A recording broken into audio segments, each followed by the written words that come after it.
here it is. Yeah, this game is just really weirdly quiet, so I jacked up the audio. Let's hope it helps. Control is a video game that I really, really enjoy.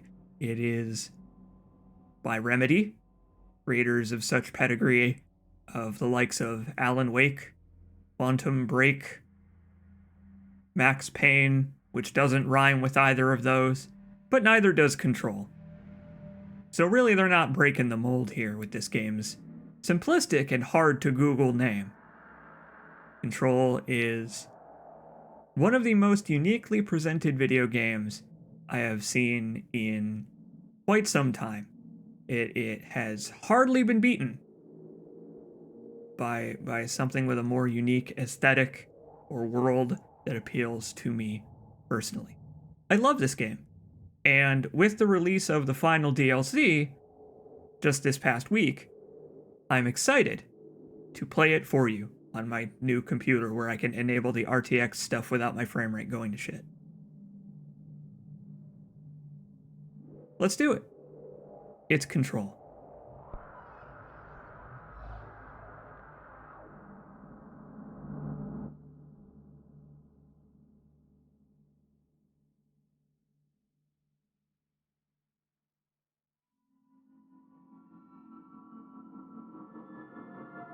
It's a loading screen for Control. Warning. This is gonna be weirder than usual. Can't be helped. You called me. So here I am.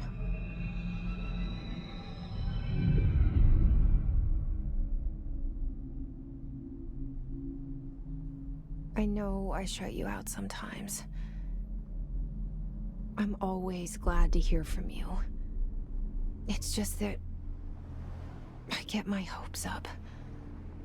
So many times it's led to nothing. I found nothing.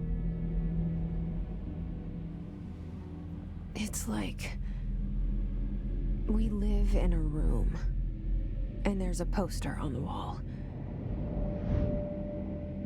We stare at it and we think that's the whole world. The room and the poster. The picture's something nice. A landscape, a famous person. Max Payne. Like in that movie, what is it called? The prison movie. The room's a cell, and the picture, it's different for each of us. It can be beautiful or terrible, but we're all transfixed. But it's all a lie. Something to distract us from the truth. They're lying to us. We're lying to ourselves. The room's not the world. The world is much bigger and much stranger. A bit of an There's understatement. a hole hidden behind that poster that leads to the real world. We all feel safe in that room. But sometimes something crawls out from behind the poster. And the ones that see it happen freak out and try to forget what they saw. I'm here.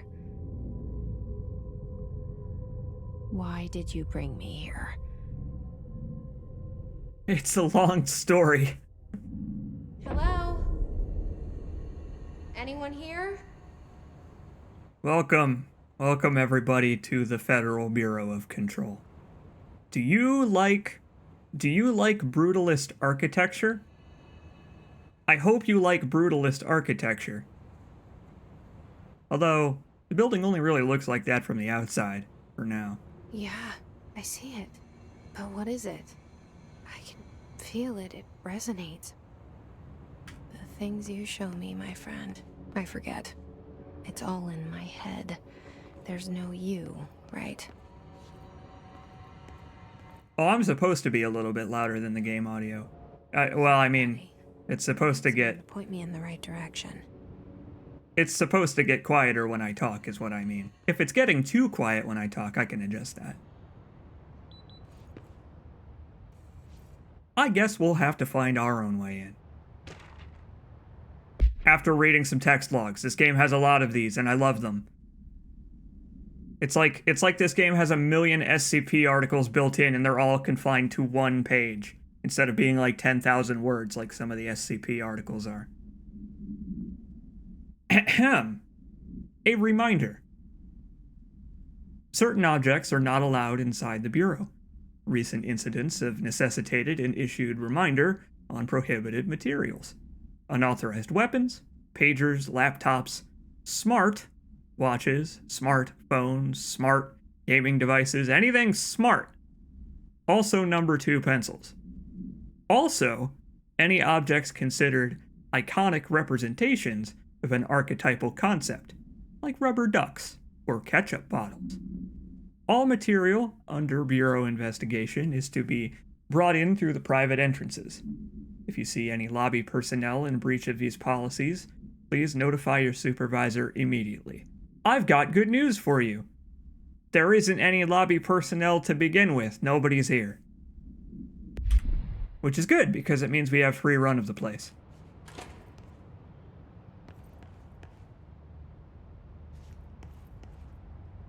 Although that doesn't, this doesn't bode well. I don't know, man. This game's very pretty. This game's got a lot of clutter items. You like shoes just randomly sitting in a cubbyhole? Good news, you can push those around. We can't do that yet. All we can do is walk around right now. But we'll push around the shoes in the cubbyhole soon. Gotta look behind that poster. Like someone said in the chat, it's Jesse's allegory of the cave. So yes, we have redactions on text logs, and I don't know what to do when I'm reading these. I guess I could just make shit up.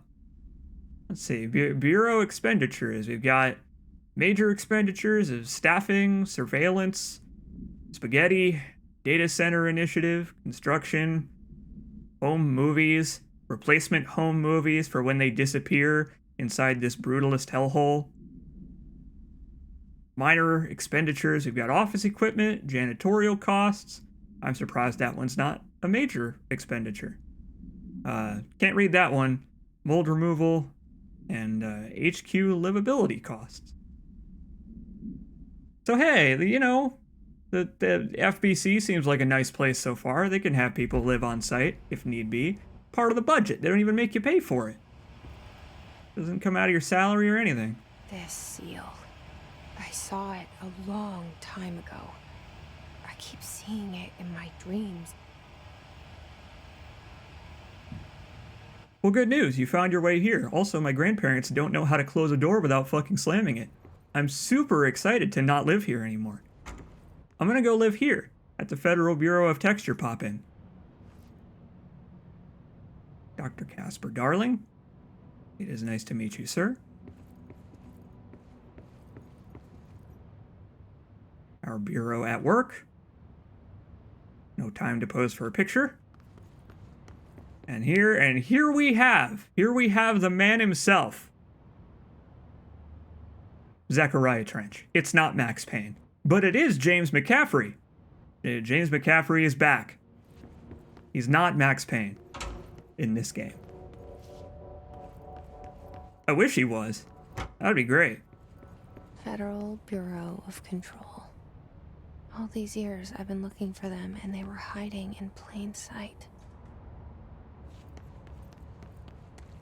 This game uses color in such a wonderful, interesting way. I love the way basically everything in this building is made out of concrete. But all of the color on the carpets and, you know, the wood paneling and all that, it's all nice and textured. It's not flat. It's painterly. Realistic, but not in a nice stylized way. Let's see. Security order. Oh boy.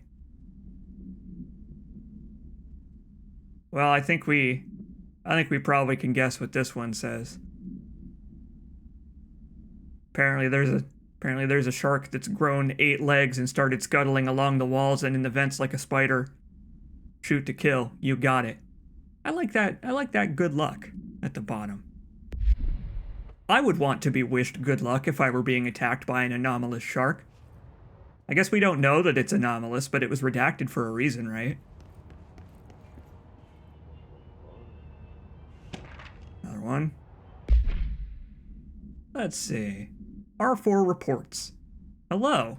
Hi there. As you all should know by now, the R4 reports are due by the end of the week. We're still waiting on them for a number of people. Sorry, from a number of people. If you need an extension, please request form R4.E from your supervisor. If you think you're exempt from filing an R4, then you'll need to get written permission from your department chief saying so. Remember, R4s are mandatory under Section 75.2 of the Employee Manual.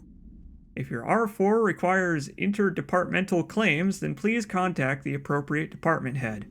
We've got a Dr. Darling, a Miss Marshall, Mr. Salvador, or Mr. Kirkland as needed. They'll be busy on Thursday in their nightly poker game, so please schedule accordingly. And that's from administration. Thanks, OPSEC. I'm glad they didn't explain what the reports are actually for. It's probably nothing important. Hello?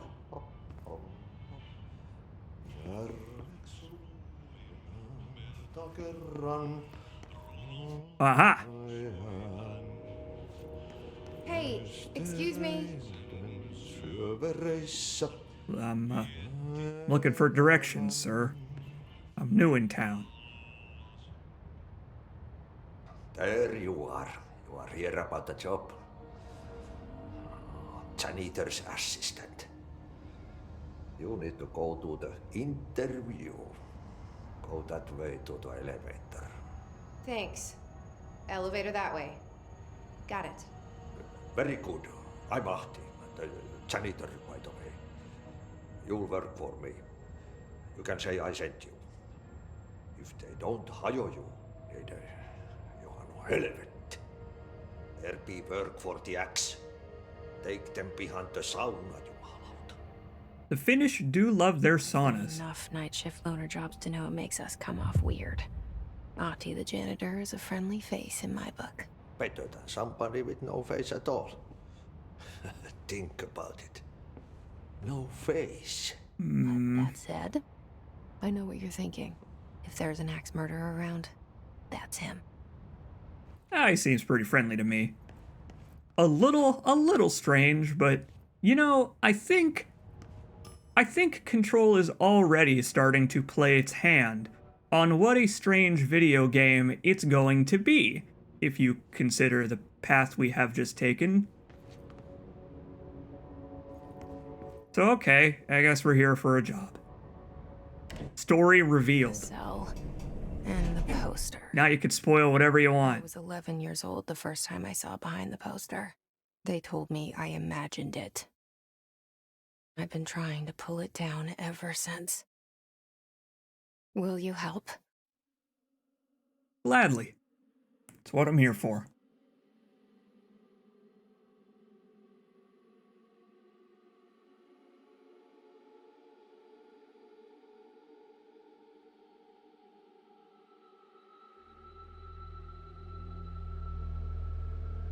I like that this game establishes in literally the first line of dialogue from a character other than Jesse that this game is probably gonna just ignore the existence of the fourth wall. It's fine. The fourth wall is the poster. Sam Lake has just pulled it down right in front of us.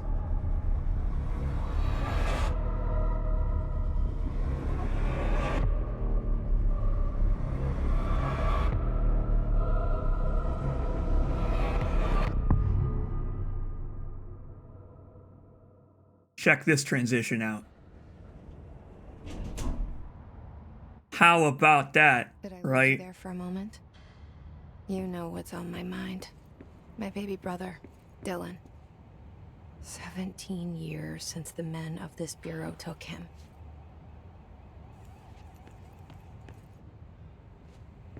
I love this game, man. I love everything about how this game looks. Texture pop-in aside. The texture pop-in actually stops after this opening sequence. It's weird. Like, the texture pop-in is, like, only in this area. It's fine everywhere else. Very strange. But okay. Director is probably the best guy to ask if you're looking for a family member. He probably knows everyone who works here in this giant building. Barbara, I am not to be disturbed. Cancel all my appointments for the day for the rest of the week. I can't trust them, Barbara. Not a single one. Trench. Okay, so never mind, I guess. He's probably busy. We will schedule an appointment and come back later. Perfect. Short game. I guess let's go home.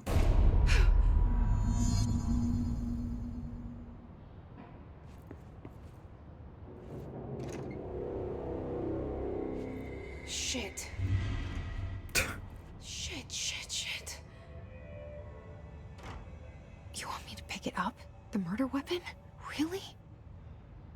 Jesse, it's a video game. Well, what kind of video game would this be if you didn't have a gun? Well, bad news. James McCaffrey's character had 0 lines of dialogue and he immediately died. The good news is, we have a gun.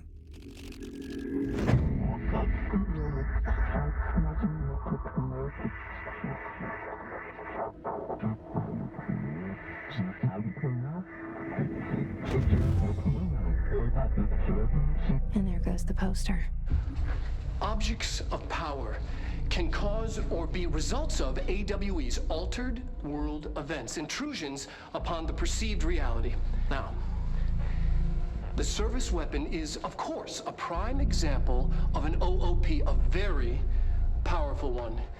Ingrained in the Bureau's DNA, a key component in our prime candidate program. Come out of that Russian roulette a winner and you're it.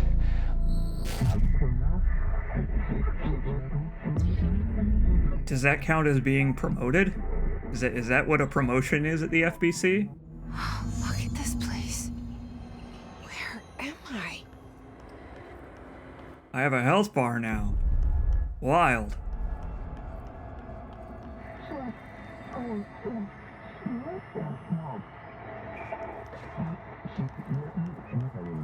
Yeah, so this game's real good looking. I don't know. This game's I really like the usage of light and color, and also this very strange triangle. It's a very strange triangle that stretches on into infinity. I really like the triangle. The board is probably my favorite character in this entire game. Characters? I don't know. Well, it's fine. We'll talk more about the board later. We have puppets to destroy. And bullets to shoot, because this is a video game.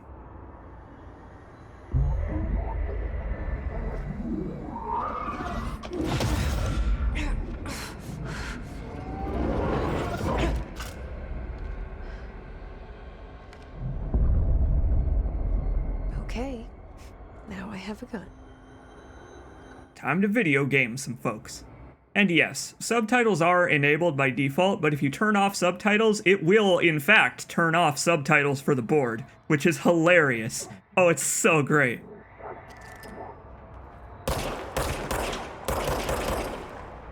Also, I like how accurate Jesse is with the gun. Look at that shit. That's great. Granted, I have the bullet magnetism turned on, because I don't... You shoot stuff from really far away sometimes in this game, and this isn't this kind of a playthrough. If I were playing it on my own, I would turn the aim assist off, but... Bullet magnetism is fun, and it's very subtle. But you're very mobile in this game. I mean, look at her. Look at her go.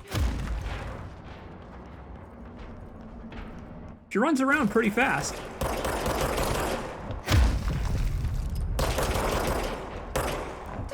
And she's basically the same amount of accurate. She's got basically the same accuracy, even if you're not zoomed in. It's just that zooming in puts you closer.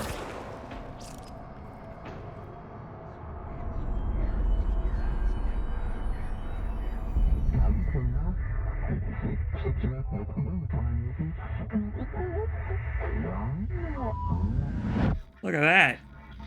We moved up Something's coming. the ladder. This threat. An attack. Duty as director. Keep the Bureau safe. Did you hear that? It's the dead man. Right after the pyramid spoke to me, and it was just noise, and I understood every word. And this gun's alive. You know what? I'm happy. Happy to be here. Well, you sound like a pretty damaged individual, Jesse. Is it safe to go? You sound like a pretty damaged individual, but that's fine. I have a feeling we're about to meet a lot of damaged individuals in the world of Control.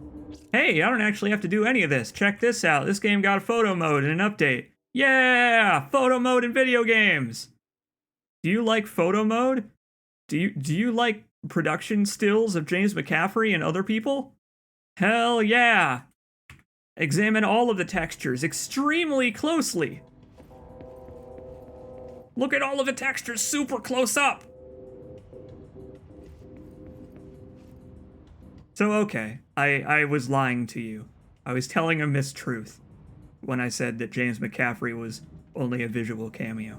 We also get to hear that sweet, sweet Max Payne drone every now and then. And he sounds exactly the same too. He basically is doing exactly the Max Payne voice. I love it. Oh. You can't let this happen. You can't let this happen. You can't let this happen. You can't let this happen. You can't let this happen. You can't let this happen. You can't let this happen. You can't let this happen. You stopped it. You. Oh, thank you. That was horror. Speaking of which, Get the fuck away! yeah, so, Jesse's just kind of got, like, this ferrofluid in her head. It's fine, don't worry about it. We'll worry about the ferrofluid voice in her head later. Although I guess it hasn't said anything yet. Hey, would you look at that?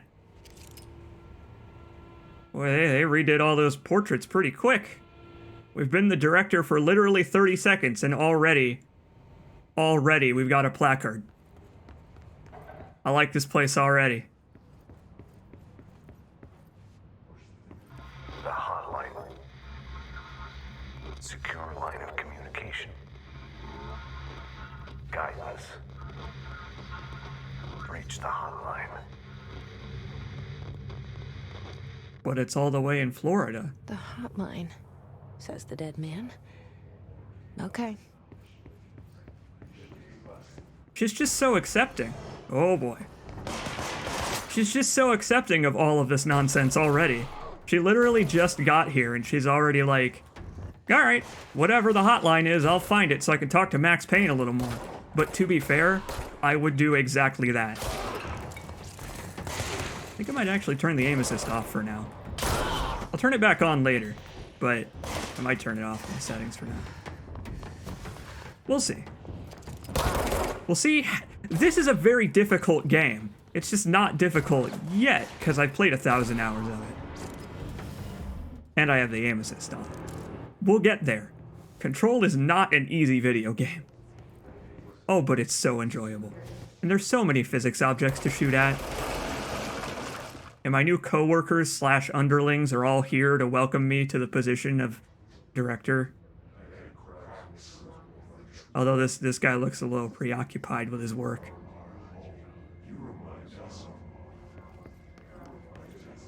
Fine, we'll leave him to it. Look at this, here's another one. Again, they work fast. And she looks so serious in her business suit.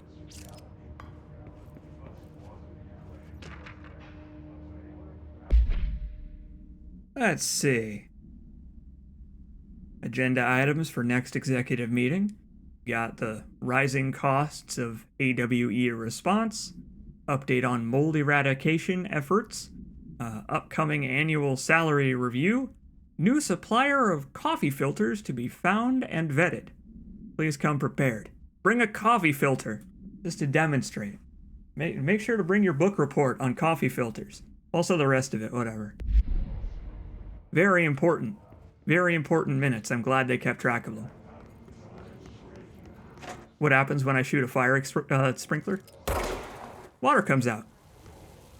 And you can get Jesse all wet if you feel like being a dick.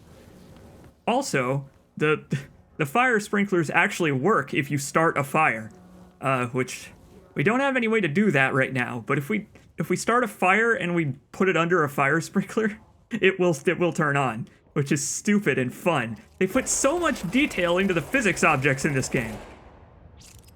I shouldn't do that. This is company property I'm destroying. Reminder, if you experience an unanticipated building shift, follow these simple steps. 1. Search the room for any altered items or objects of power. 2. Carry the altered item or object of power to the nearest safe room. 3. Wait for Bureau staff to find you and the object. If there are no altered items or objects of power in the vicinity, then reach your supervisor via the nearest intercom and await further instructions. Thank you for your attention. I mean, you're welcome, but you also probably didn't need to make a PA announcement about that. You probably could have just sent it out as an internal memo. Probably would have reached people a little faster. And besides, I've got some objects of power right here, and she flexes.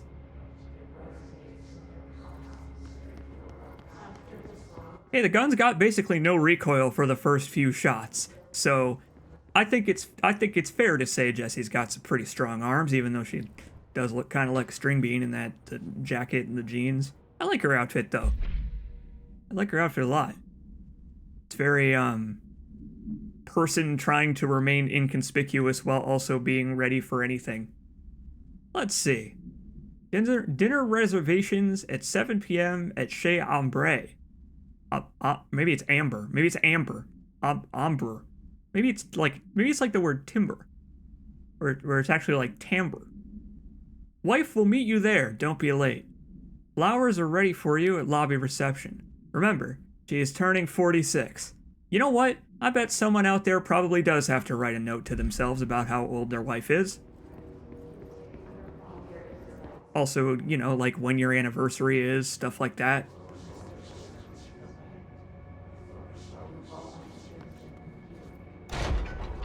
It's ombre. No, see, that word looked like it was... You know what? We're not gonna... I don't know much about linguistics. I barely speak English. You've watched my streams for like fucking 6 years. You know. Let's see.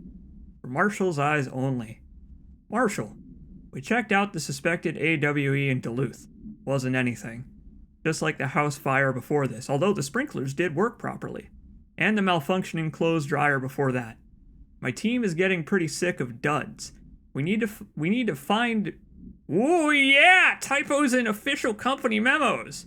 We need to find better a way to sort the fake AWEs from the real things. Or, you need to rotate these field agents off for a bit. Anyway, we're en route to Sherman Ranch, next one on the list. Let's hope it's a little livelier there. Sincerely, Special Agent Keenum. The FBC can have little AWE as a treat. Oh, by the way, you can shoot away all of the wood paneling on these walls, and it deforms and it falls apart, and it's got debris physics, and it's the coolest thing I've ever seen in a video game. Besides... They tried to invade me earlier. The hiss. Burrowing into everything in this place. Is the hiss your enemy? Alright, it's our enemy. You got it, ferrofluid in my head. It's contagious. It burrows in like an infuriating melody that makes you hum it over and over. I mean, they're just going on in the background. Whenever there are enemies, there will be hiss as part of the ambience. Let's see. Visitor evaluations. Ahem. How to handle unscheduled visitors entering the lobby. Start with the following. Welcome to the Federal Bureau of Control, established in 1964 as part of an effort to strengthen government relations. Boy, that's as generic as they come. We are proud to serve the United States and her people as we strive for transparency and excellence in all aspects of our esteemed nation's infrastructure. Again, very boilerplate. Any average Joe will buy that. If they do not leave, ask them these questions. Are you here to see someone? Are you from New York City or just visiting? How'd you find this place? If their answers are sufficiently harmless, explain that this is a secure federal office and that they'll need to leave. If their answers seem like they're hiding something, escort them to a private room. There, perform the gunner's psychological assessment. If their responses are within the acceptable range of deviance, see the provided scoring sheet, then kill them immediately. That's probably not what that blank says, it's far too long for that. Maybe terminate them. Remember, there's no such thing as too suspicious. I wonder if this guy would pass or fail the psychological assessment. Yeah, maybe like call a supervisor or something less SCP. Yeah. Urban legends. Urban legends are believed to affect the creation of altered materials, but can also dictate the characteristics of an altered world event. Urban legends are understood as the modern evolution of Jung's archetypes. Yes, so Jungian? I don't know how you pronounce that G when you're talking about the psychological archetype and study. Do we recognize certain something or other informed by our own something or other and popularized by our media? It's the J isn't even, oh God. I pronounced that all wrong. I don't give a shit. It's fine. This game is very couched in how culture shapes our beliefs, and I find that to be really cool. It's like a feedback loop where we believe things, and in some cases they become true in the public eye. But what if they literally became true? Once the seeds are sown, human imagination exacerbates the details. Certain paranatural phenomena contain clear elements of popularized folklore. AWEs that only occur on fucking Mars or something. A pair of scissors that consume human... We're not gonna answer that one. Through 2 punctures on the scrotum. These details, living in the minds of so many, have been given strength through belief. Urban legends are not just stories for children. They are paranatural realities waiting to happen. By the way, in case you were wondering, these are all image files. There's no actual text here. So, if you were wondering if there's a way to see what's under the blank, there is not. However, someone on Something Awful is doing a Let's Play of the game where they are painstakingly piecing together words that might fit into the blanks, you know, SCP style, and their interpretations of some of the notes that are almost completely blacked out are fun.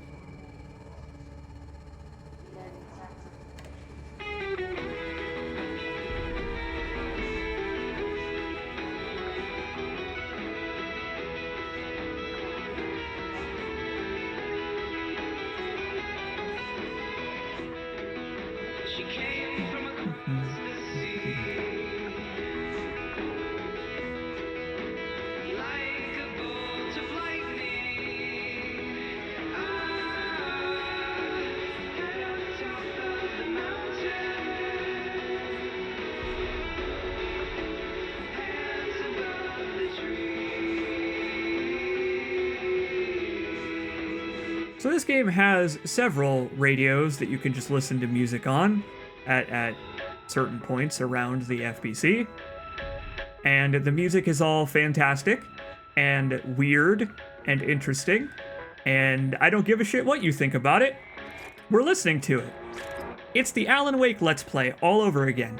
I stood there and I listened to the songs in the Alan Wake Let's Play when they were interesting and not just the music from the game. So fuck you. We're listening to the licensed music in Control because it's great, and some of it is unlistenable. Unlistenable beepy boopy garbage. and I love every minute of it.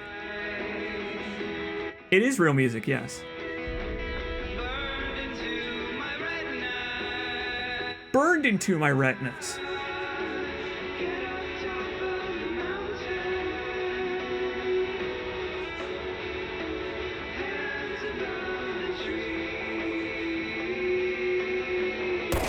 All right, I think you get the idea.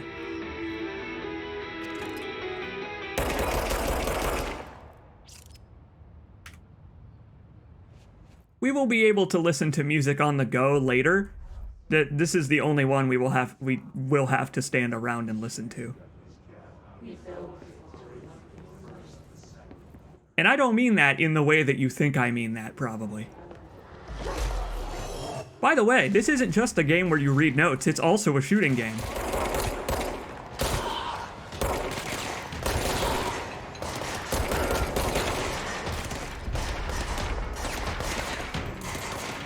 We are going to be reading the notes, though, because they're fantastic. Whoever wrote the notes, they did a fantastic job. They did so damn good, given the notes' character and personality.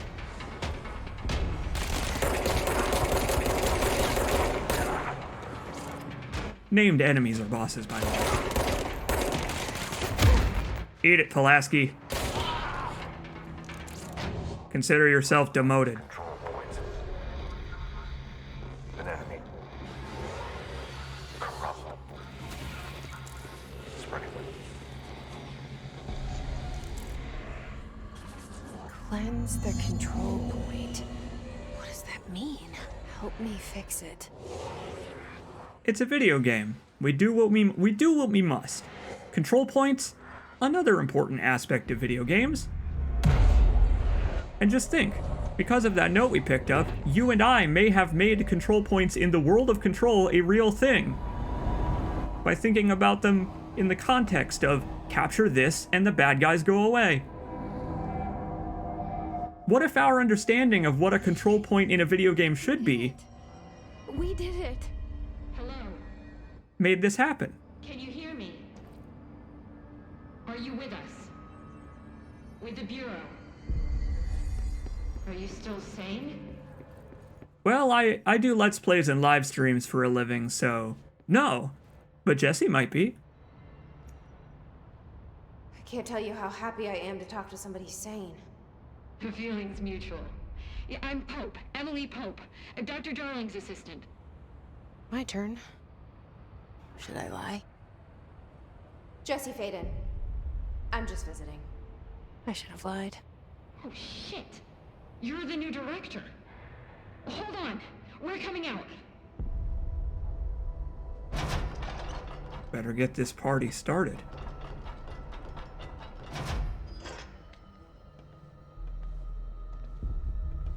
Director Faden. Call me Jesse. Okay, Jesse. I'm Emily.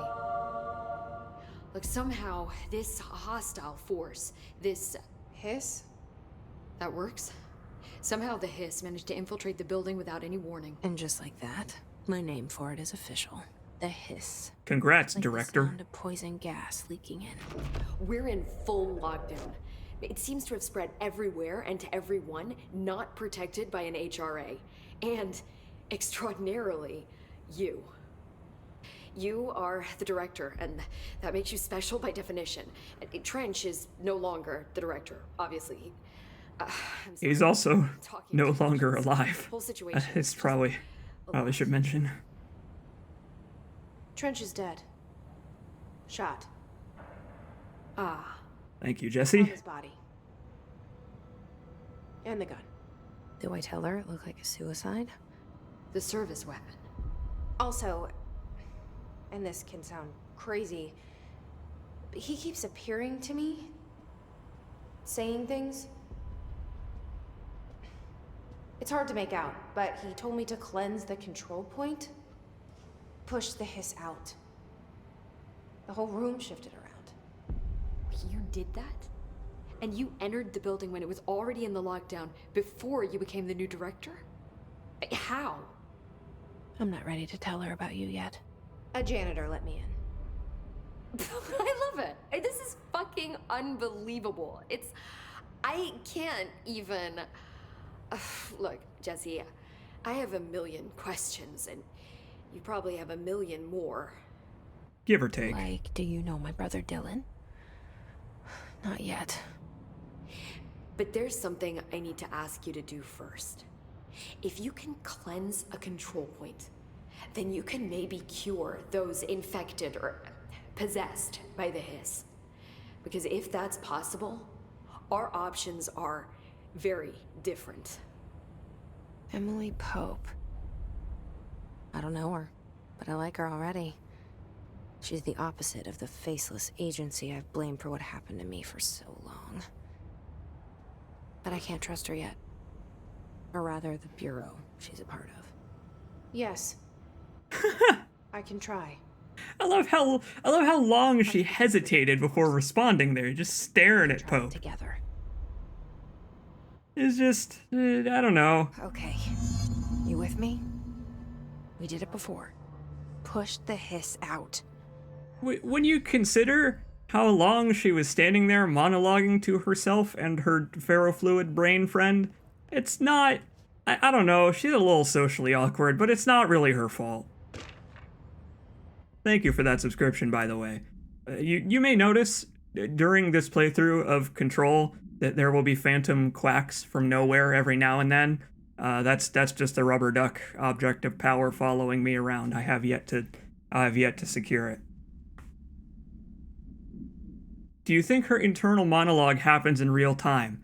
I mean, she stands around and blinks. I don't know. She does.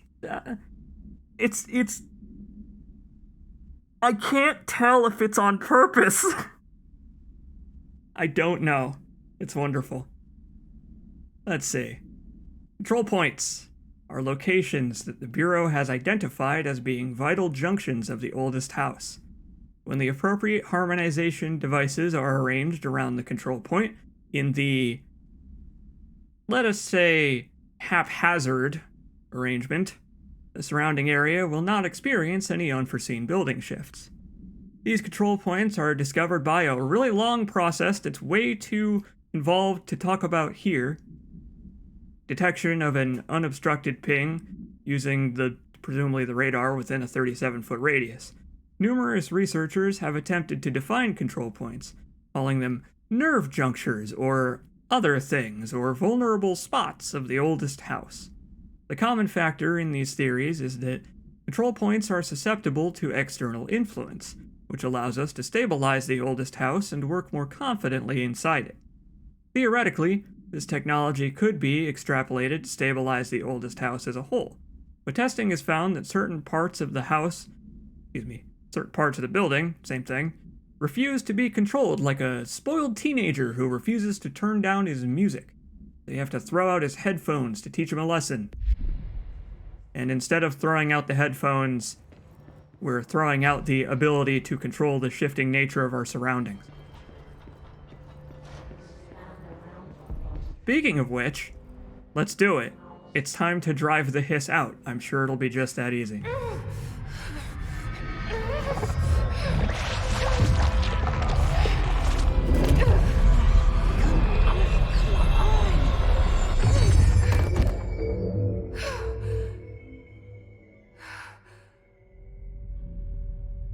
Oops. It didn't work. The hiss has burrowed too deep. Ripping it out rips them apart. Well, no, I would say that it actually worked quite well. Because, I mean, the hiss is gone. We need to make a plan, Jesse. You know what? The lady who was taken over by this hiss is now gone, so... What? I mean, you weren't told to save her life. I saw. It was worth a shot. Thank you, Director. Jesse. You're welcome, I think. I'm gonna tell her why I'm here. I'll risk it. Listen, the Bureau was involved in an incident in my hometown, Ordinary, 17 years ago. The Bureau came in and covered the whole thing up. I've been looking for this place for a long time. That's enough. Maybe that's too much already. I can't tell her about Dylan and the rest yet. I've seen mentions of an Altered World event case dealing with Ordinary. You were at Ground Zero as a child? It was one of the big ones, and before my time. And very classified. I can try to dig out some old files for you. My boss, Casper Darling, would know, but he's missing. I think he knew this was coming, or suspected. He came up with the HRAs, the Hadron Resonance Amplifiers. I think they're what saved us. Or a few of us. And Director Trench would know. Trench. The ghost, or whatever he is. He mentioned something called the hotline. Said I should find it. It's another object of power, like the gun, an old Bakelite telephone. Except it shoots bullets. Communication between the director and the board. Oh. Maybe he can talk to you more clearly through that. I mean, Trench has years and years of experience. Had. He might know how to destroy the hiss. Might have known. Where is the hotline? It's kept in the communications department through the mailroom. It's part of this sector, so we can access it even with the lockdown in place. We'll get the door open for you. Very nice. That's my next stop. That's Tomasi's department. He's the head of communications. I don't think he had an HRA. He kind of made a point about not wearing one earlier. Keep an eye out. They call me the director. But that's not me. I'm not a director type. I'm not a leader. Why am I here? I think you already know. Yes, I came for my brother, but there are other reasons too. I said I was looking for answers, but I might never understand them. I'm not looking for proof. This is already it. More than enough. No matter what they told me all those years, I know it's real now. I didn't imagine this. I want to be a part of this world. What scares me shitless is that I finally found it. And immediately moved up the ranks to become the leader. Destroy it all.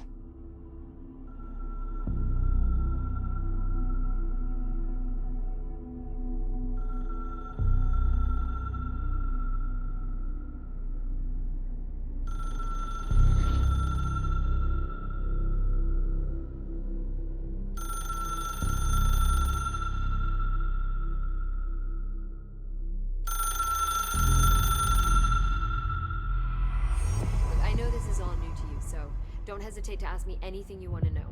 There are no stupid questions. The door to the comms department is just outside the boardroom back in the lobby. They should have gotten it open by now. Follow the signs to the mailroom. You can get to the hotline containment chamber through there. Good luck, Jesse. See you back here once you have the hotline. Thanks. Thanks, Emily. Thanks, Emily. I imagine I'm probably gonna need luck in this circumstance. We gotta get moving. I mean, it's 25 cents a minute.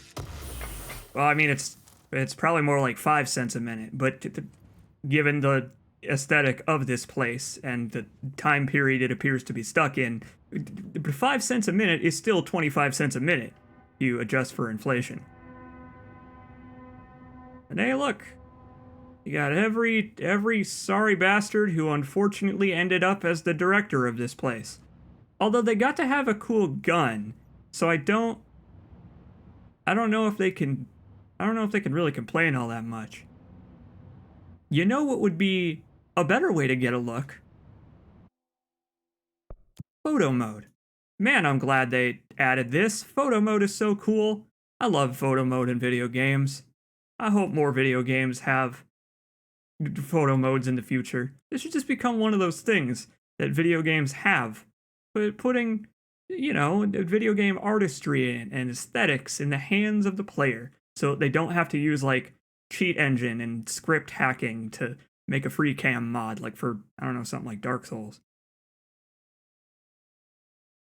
I like that everywhere except for here, Jesse's portrait is hung up.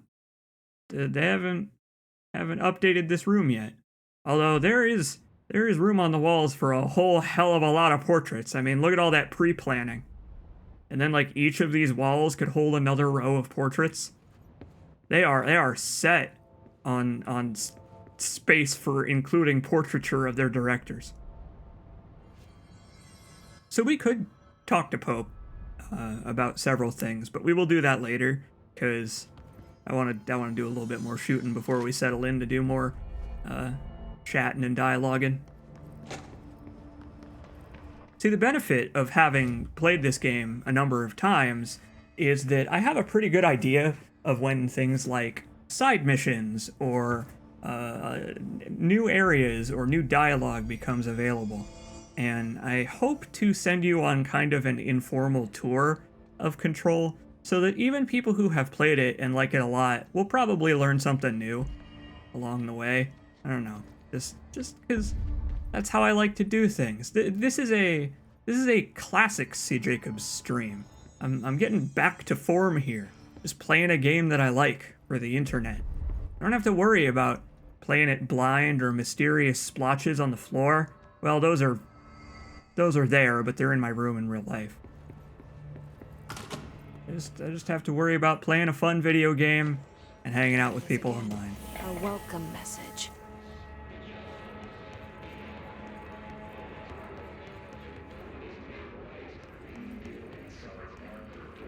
Oh, I saw a subtitle. Oh, what?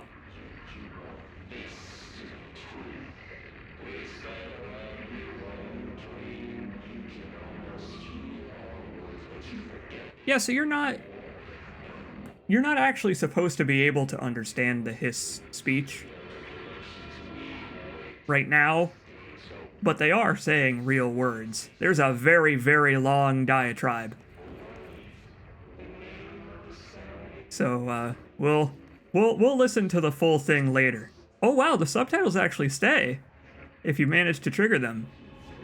Interesting. I've never had that happen before. Usually this isn't subtitled. Hello. New director here for a checkup. I'm hungry. What's for lunch?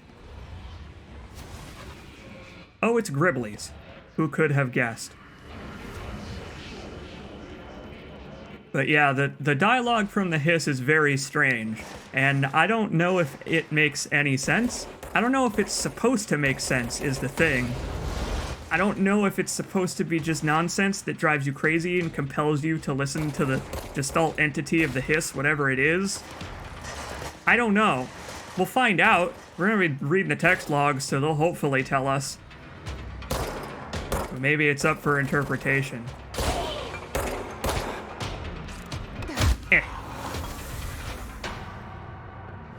Good news. Everything seems to be in order here. Unfortunately, we cannot order a mass-produced turkey burger because they stopped selling hamburgers in the work cafeteria. But it is nice that this place is big enough that they need a cafeteria. Gives you a good idea of the size of at least the executive sector. Let's see. Due to recent fluctuations in the nearest control point, this area's stability has been downgraded to yellow. Okay. Yeah, that works. I was gonna say, like, why not upgrade it to yellow? But I guess going from green to red, downgrading it as it degrades in stability makes sense.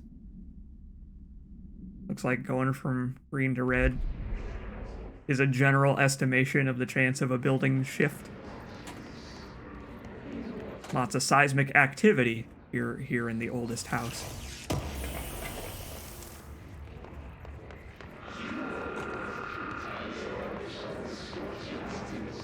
I guess that's true. I guess you're right. I guess the hiss mumbling is a literal earworm. It worms your way.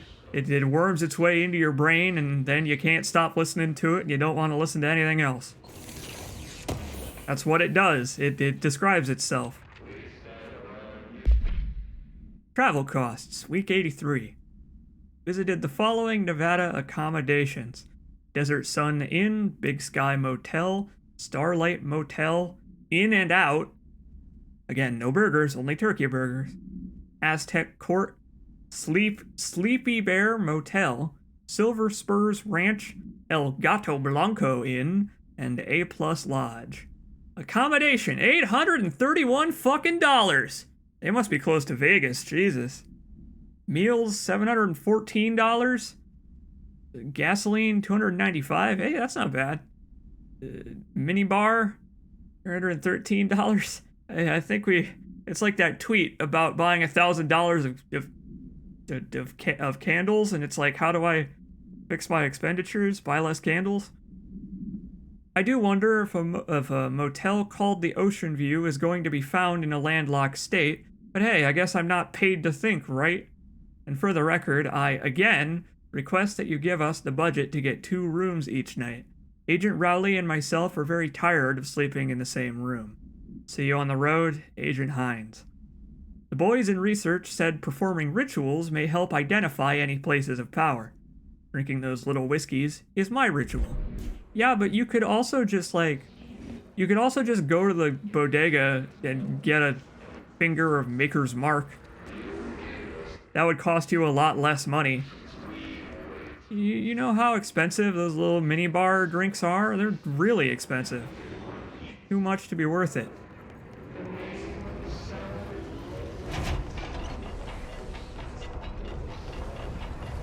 Oh. Yeah, we probably shouldn't go in there. That's probably not a good idea. Let's maybe not go there. It kind of seems like it's underwater, except instead of underwater, it's poisoning the air like some kind of toxic mold. We'll not think about that. We'll think about that later. Let's see. AWE 48. An auditory event occurred at the United States Embassy in Havana, injuring the majority of diplomatic staff stationed there. 65,854,277.5 deaths were reported, and the outgoing information has been managed. That's probably not what that number says, unless it's an exponential. Bureau agents arrived at the embassy on the same day as the event was reported through federal channels, but were too late to witness the AWE, which is reported to have been really fucking nuts. You should have seen it, man. Staff experienced sudden intense vibrations and noise accompanied by an intense pressure in the ears. This lasted for way too many minutes. No visual phenomena was witnessed. The scene was cordoned off, and the embassy staff were transported to the continental U.S. to be put in prison. After Formula I-9 was recited in the vicinity, a single cowboy boot began to vibrate, identifying it as an altered item. The item was contained and brought to the Bureau for examination. Motherfucking cowgirl boots, bitch, disgusting. A rogue cowboy boot caused so many deaths. That blacked out bar still had room for 3 digits. What if hundreds of people were killed by an errant signal from a cowboy boot? That'd be embarrassing.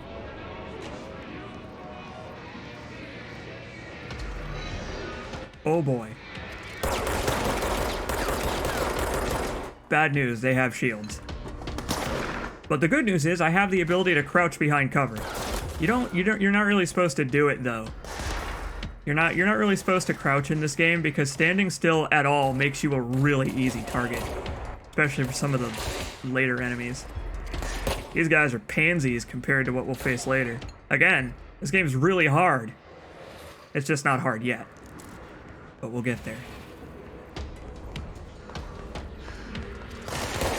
Also, you may notice this game has no reloading. Our gun reloads itself if we stop firing for a minute.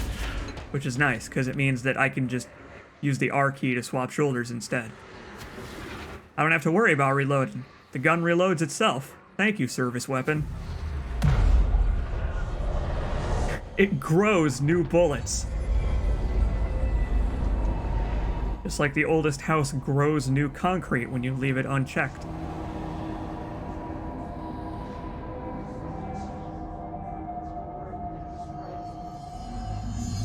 Yeah, so if we shoot all of our bullets from the gun and we just stay here aiming down the sight, You can watch it slowly creating new bullets out of the chamber. Watch this.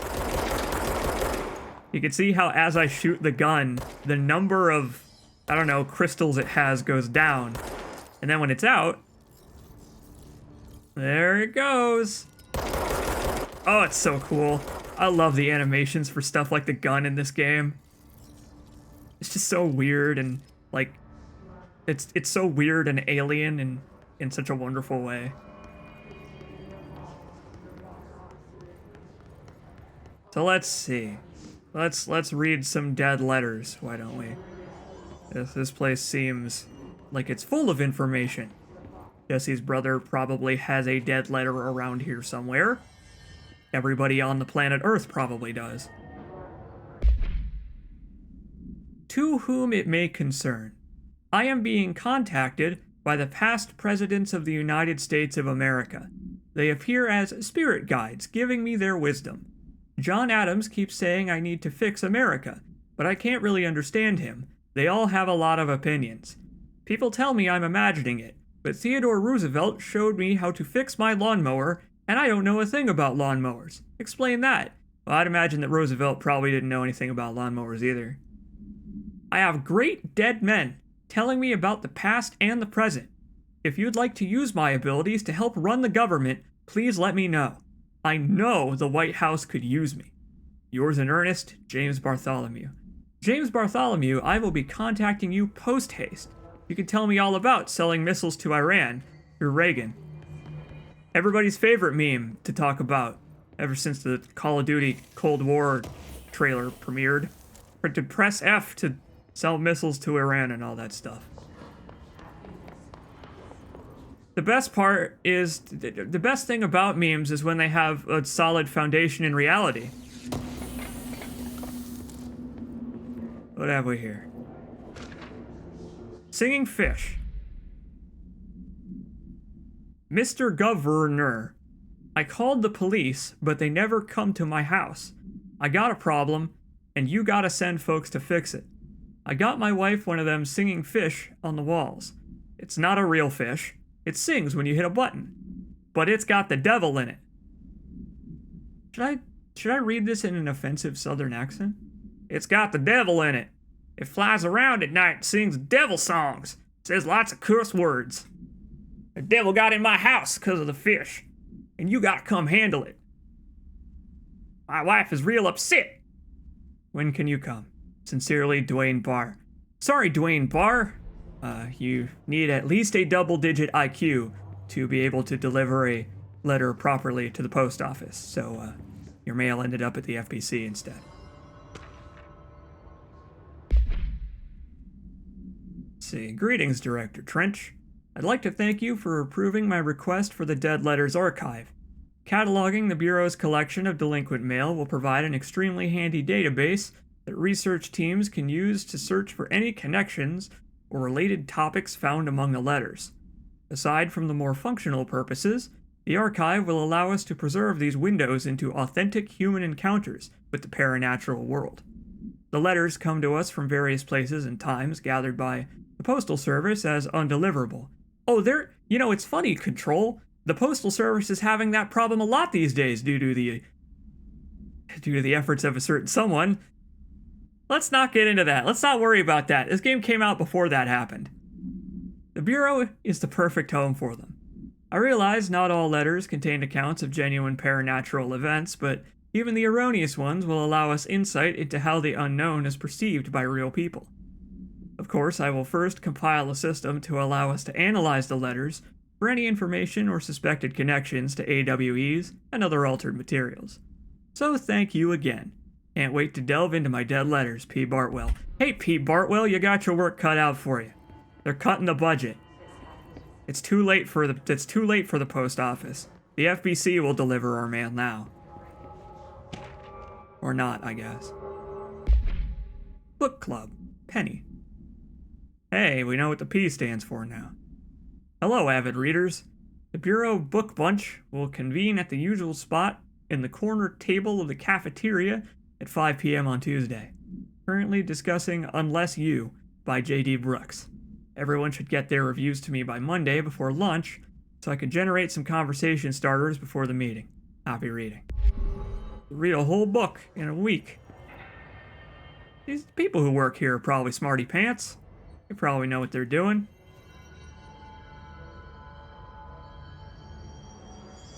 Oh no.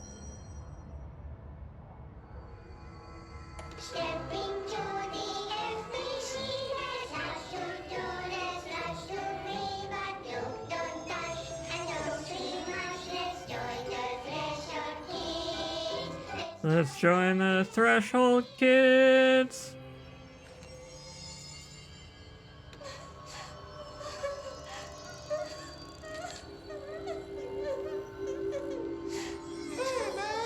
What's wrong?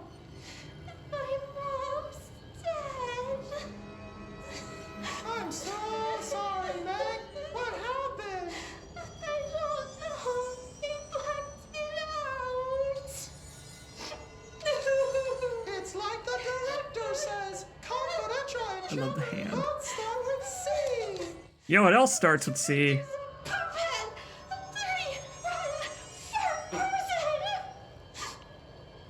Dad says my mama went missing in actions.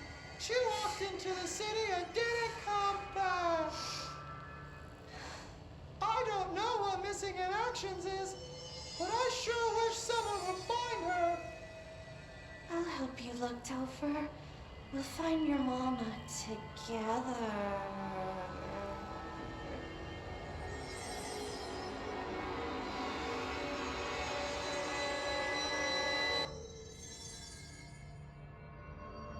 I don't like anything about that. I don't like anything about the Threshold Kids series of videos we are going to be finding in this video game. I don't like anything about it. And it's great. I love it. It's great and I hate it. And it's great and I love it. Simultaneously, I am of two minds about it. It's wonderful. And yet every single pixel of every single frame of every episode of Threshold Kids is horrible, and it makes me want to run away from my PC screaming. Platforming. Damaging the building infrastructure to get collectibles. Also, I pointed this out in my original stream of Control a long time ago now, but I like that the building has handicap ramps. In some of the, like, places that people are supposed to be working, like in like maintenance areas and stuff, they didn't bother. But here in like the publicly accessible places of the Bureau, I like that they put in handicap ramps, even if they're probably. Silent W said what I was just about to say. They're probably for stuff like mail carts more than people in wheelchairs, but multiple purposes, even if they are made out of brutalist concrete still. Just look at it. 8 inches wide and capable of storing a whopping 80 kilobytes. Stolen by our friends at the CIA, the disk held the launch codes to Soviet nukes.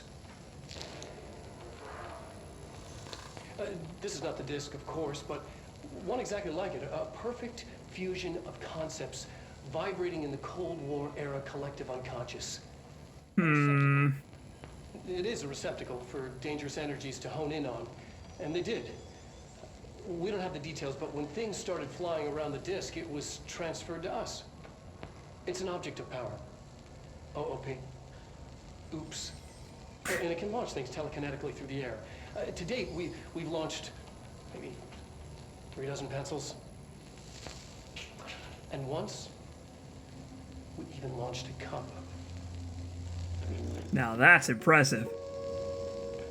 You deserve the smug glance at the camera after that one, Dr. Darling. Dr. Darling, I didn't get a chance to mention it earlier, is portrayed in this video game by the one, the only Alan Wake, Matthew Peretta. Now in live action form. I love it. I love his live action performance as Dr. Darling. We're on the right track. Oh. Making those videos be live action instead of pre-rendered video game footage is such a good idea. It's so good. Clearly Remedy has a soft spot for doing that, because they've done that in every video game that they have made. They've done that in every video game. Even Max Payne had that. The original Max Payne had live action footage. Not just for the comic book scenes, but for like the stills of like, you know, the I don't know. What was the name of that soap opera show they had in Max Payne 1 that used like real life actors? My point is, Remedy loves mixing video game footage and live action footage, and they do it so well. They've learned so much over the years. This game is like the culmination of everything they've learned making video games. Whoa! Oh. Well, that's unfortunate. I hope he's not dead. Object of power. Oops! Latched onto it. We need to cleanse it.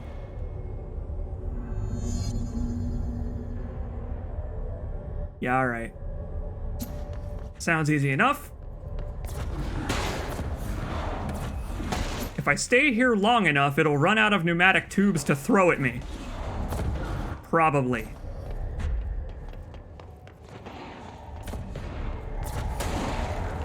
Although this place probably gets a lot of mail. I don't know if they will ever run out.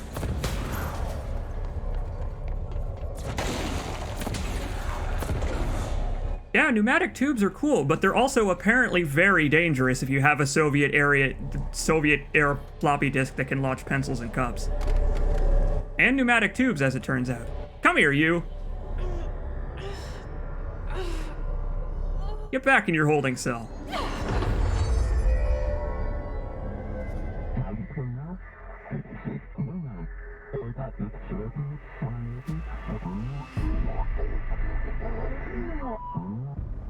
It's harder to hear you when I'm here.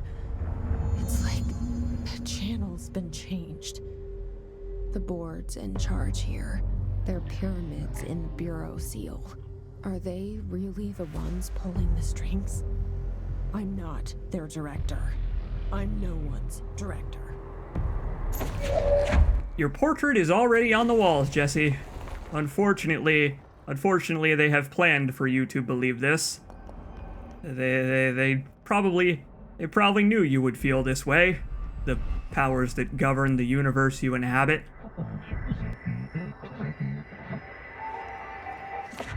Let us align the thingamajig. It is, you know what? I would call this a thingamajig. It's close enough. Fits the definition.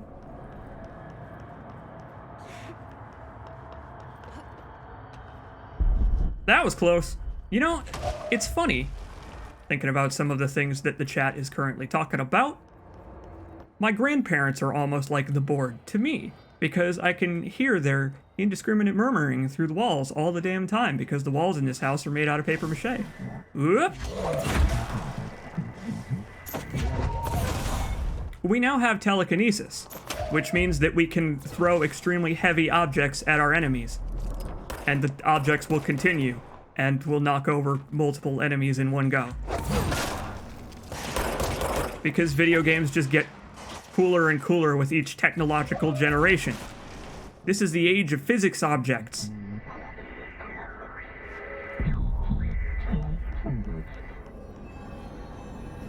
Oh, I plan on it, board, don't you worry. Gonna mute the hell out of that hiss.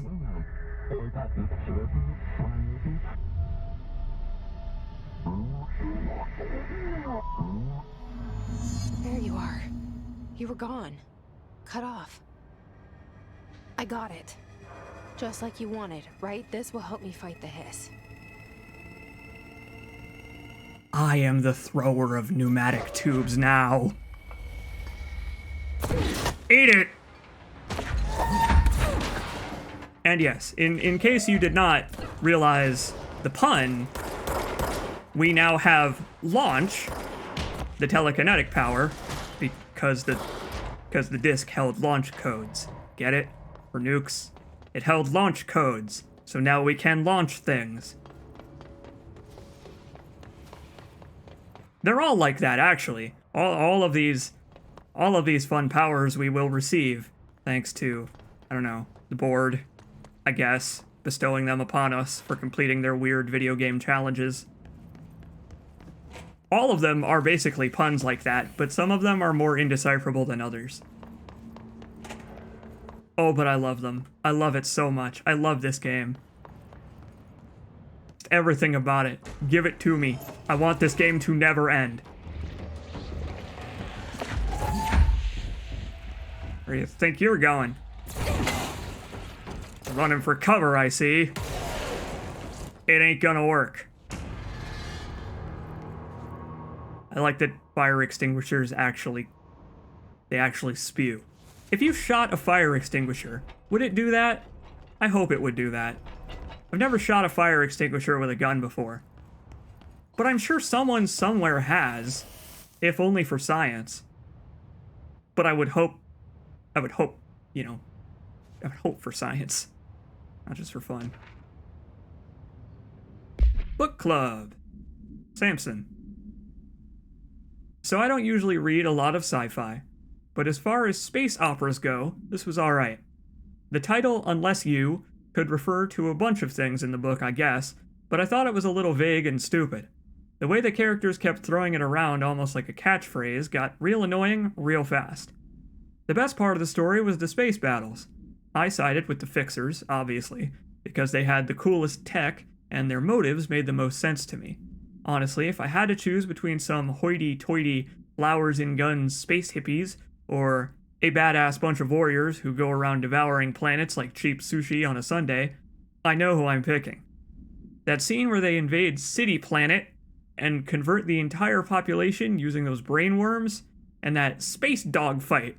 Not with space dogs, but a space dog fight as in planes between those two ace pilots, sign me the fuck up. What kind of ruined the whole thing for me was when my favorite character got killed not even halfway through the story, by getting a battery cylinder launched into his face by a gravitational anomaly. His death didn't feel necessary at all. Boy, a lot of words and phrases in this note seem strangely referential to our current actions. Maybe we are in Unless You. Maybe it's just like Alan Wake and all of these people writing book reports on this book Can be reached through the mailroom. means that it came to life.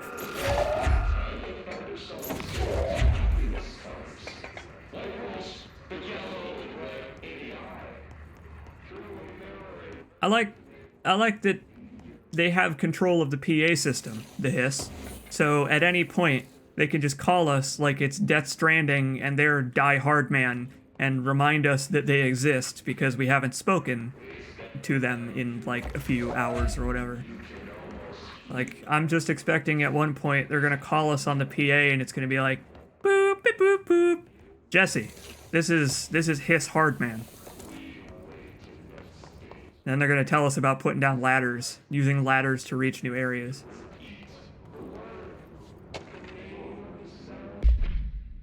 I guess that's true. A dog could be a space pilot. It could be like some kind of sequel to We 3. Don't read We 3. It's very sad, but it's also excellent, so do read it. Willow AWE Outcome. I'm being serious, by the way. If you haven't heard of the graphic novel, it's called We 3, written by Grant Morrison. It's excellent. Very concise as well. The thread on Something Awful was talking about it, so it's in my head. National news sites have begun publishing the story of the polar bear attack on the Alaskan town. You all know that I don't like to boast, but claiming that the family was killed by migrating polar bears desperate for food because their ecosystem is being ruined by global warming was a stroke of genius. Using current ecological concerns makes the public much less likely to act on global warming and ecosystem change in an unfortunate twist of irony. It gets worse every year. So anyway, another AWE behind us and the public is none the wiser. Well done, everyone. It was a strong campaign and perfectly executed. This doesn't mean we can stop monitoring blankety blank in the blanks for any off-message opinions, but it's looking like we're in the clear. Tomasi, out. I hope he signs all of his official Bureau memos with Tomasi, out. So one thing I like about the memos and stuff in this game, and part of the reason I'm reading them... Hey, Kitty Cat of Doom. Kitty Cat of Doom subscribes to your Policy Jacobs for 6 months and says, "Thanks for all the laughs. You're ridiculously funny and have the best voice for narration." Thank you. People have been telling me for like 7 or 8 years now that I have a soothing voice, and when I get upset, I kind of sound a little bit like Patton Oswalt, but other than that, I agree with that opinion. I feel like I have a good voice for reading out the notes on a live stream and all that stuff. And I'm glad you're here to enjoy it with me. But one thing I like about the notes in this game is that they show the behind-the-scenes bureaucracy of an SCP-style foundation, which even SCP doesn't really have room for in its own articles. I love it. I love that they made a weird arcane world and filled it with pretty much accepting people. The people who accept the world the way it truly is once they learn about it. And then from there it's like, how do we manage this world that we have just learned of? I know how you don't manage it. You don't manage it by letting them take over the intercom system. Must open the door. Thank you for the key card, sir.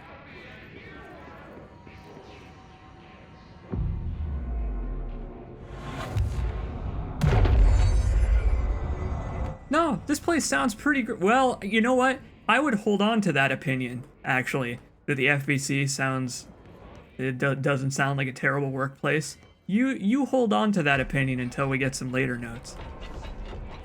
You're right. It doesn't sound like a terrible workplace, does it? Even with the anomalies aside, doesn't sound that bad.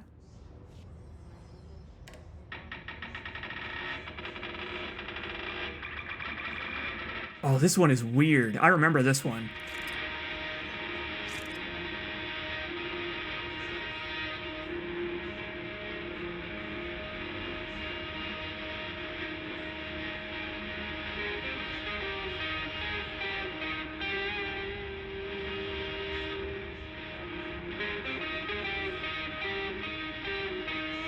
This one is...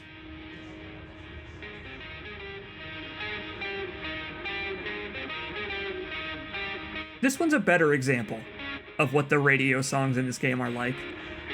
A lot of the time they're weird, off-the-wall industrial stuff like this, which I don't mind, but it's not really my preferred listening. But just you wait.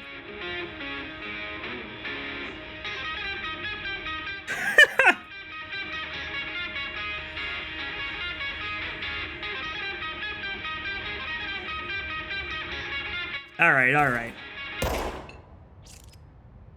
This one's like, that one's like 4.5 minutes long, so unfortunately we're not going to listen to the full thing. But that song goes wild. That song gets very, I don't know, kind of sounds like saw blades on your teeth. It's very, it's like nails on a chalkboard. You know when you hear nails on a chalkboard and you can just feel it vibrating in your molars? That's what that song ends up like in the end, but they bring it together in a very interesting way.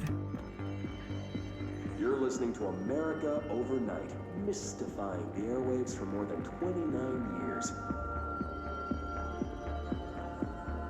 Thank you for staying up with us. Ghosts. We've had many callers over the years tell us of hauntings, voices, and other phantasmagorical phenomena. Today, friend of the show, Dr. Quincy Reagan tells his story. Reagan, you say? Thanks. This is something I experienced recently while staying at the Chili Pines Motel in Macon for last year's SuspiciaCon. I was in room 47. The night manager, an avid listener of the program, insisted I take this particular room. Now, the manager explained that years back, the body of a man was discovered under the bed. Inside that wooden border that motel beds tend to have. And the body had been there a week, he said. Guests had stayed there, sleeping with the corpse a foot below them. They only found the body when housekeepers complained about the smell. Hauntings have been reported in room 47. ever since. I happily took the room. I fell asleep pretty quick, checking under the bed first, of course. Spishicon. Ghosts visited me. No chilly spots or flickering lights. But when I woke up, I found myself under the bed. It was dark and stiflingly hot. Luckily, I was able to push the mattress off and crawl out before I suffocate. The nightmare. Under all of the moths down there. Find me another room. There you have it, listeners. What we call ghosts take many forms. Quincy was brave enough to tell his story, and I encourage you to keep calling and writing whenever you encounter something strange, something you can't explain. Maybe you're seeing colors that we have no name for. Maybe your toaster is possessed. Remember, dear listeners, when no one else believes you, we do. Okay, but Overnight, we'll be right back.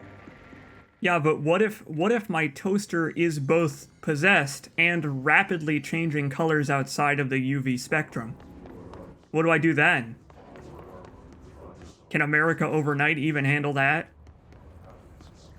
I love real life radio programs like that.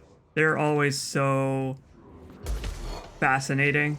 I'm not really a believer in the spiritual and the paranormal. I've never been that person, because I'm very, I wouldn't say I'm like the annoying type of skeptic, like a non-believer type where I'll just immediately say, no, UFOs can't be real, that's stupid. Ghosts can't be real, that's stupid. Fiction has ruined your brain, wake up, sheeple. I'm not one of those people. But I'm generally not a believer in the paranormal unless I see evidence. And there's not really any convincing evidence of the paranormal. But it's so fascinating to listen to people who do believe in that stuff, because they have such interesting ways of justifying it to themselves that sound pretty plausible sometimes. But it's also, sometimes you get stories of people who have like undiagnosed schizophrenia or a carbon monoxide leak in their house, and they think they've been abducted by aliens, and that stuff is just as fascinating to me as listening to true believers talk about how they woke up under the mattress in their bedroom in their motel room because they heard that a ghost was there, or like a spiritual presence. People actually believe that stuff like that happens to them. It's so interesting. Because, like, what do you have to gain from lying about something like that on a radio show? Just to tell stories, to have something interesting, something to share in common with people. Maybe that's what it is. Maybe it's just making connections.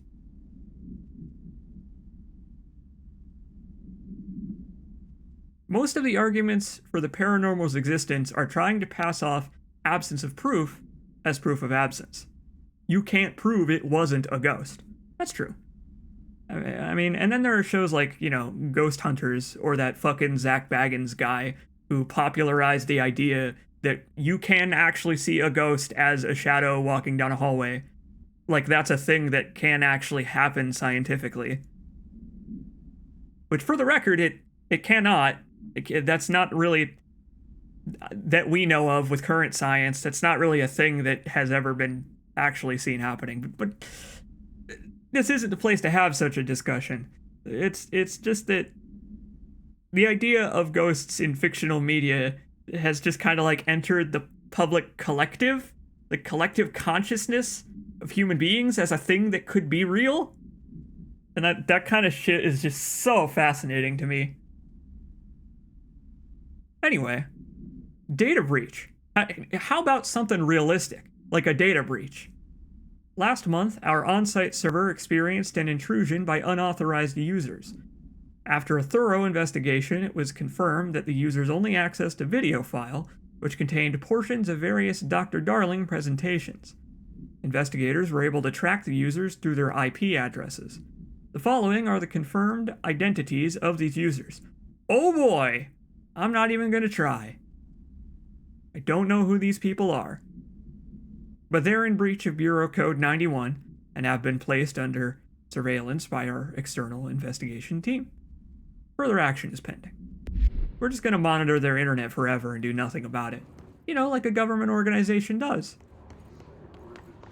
We're pretending to be a government organization, we might as well act like it.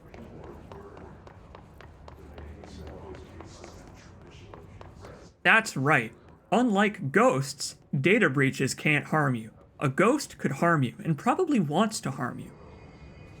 But a data breach can never harm you. That's why they use pneumatic tubes instead of the internet around here. Uh-oh. They can fly now. Great.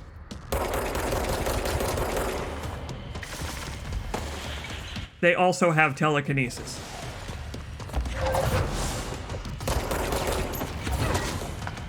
I like that the enemies get telekinesis at the same time I do. We both equally now have the power of Matrix Kung Fu. It's just it took me a little longer to get to that point. Oh, this enemy type's a pain in the ass. Yeah. Always practice workplace safety. Tomasi. Oh, Tomasi, what?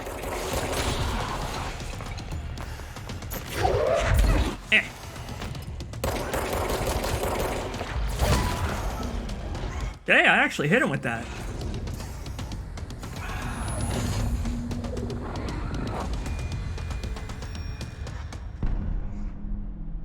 I have a feeling he'll be back.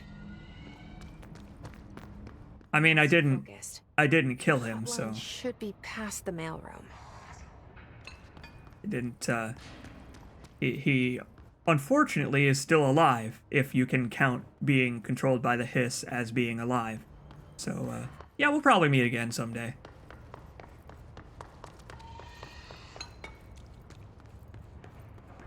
So this game, I feel a weakness, I guess, of the controls of Control is that the game doesn't emphasize enough that you should always be moving. Even if you're out in the open, just strafe. Don't even walk forwards or backwards. Just strafe. Strafe while holding objects. Strafe while doing anything. You'll be fine. Like, standing still lets enemies lock onto you so easily. And I feel like the game doesn't necessarily do enough to tell people to get into that mindset. They briefly mention it, but they don't go hard enough on it. Hey, Malcolm. Yes, tea time is at 7. I'll see you at the course on Sunday morning. By the way, have you read about this Tennyson report? Apparently, there's a bunch of copies drifting around the office. Trench is looking to get his hands on any information about who wrote it. You wouldn't happen to have heard anything about that, would you? See you Sunday. So, that whole thing about data breaches, accessing video files through the internet, yeah, that, it turns out that breaches can also happen on the inside, even if you're using pneumatic tubes. Oops. It turns out human beings are just kind of jerks who leak things no matter where you go and what profession you work in. I like this room as like a master hub for the tubes. I mean, look, if you look up further past the tubes, there's even more tubes up there. It's extremely inefficient. It's such an inefficient way of delivering messages to other places. But the building is pretty big. They need a lot of space for tubes here in the tube zone.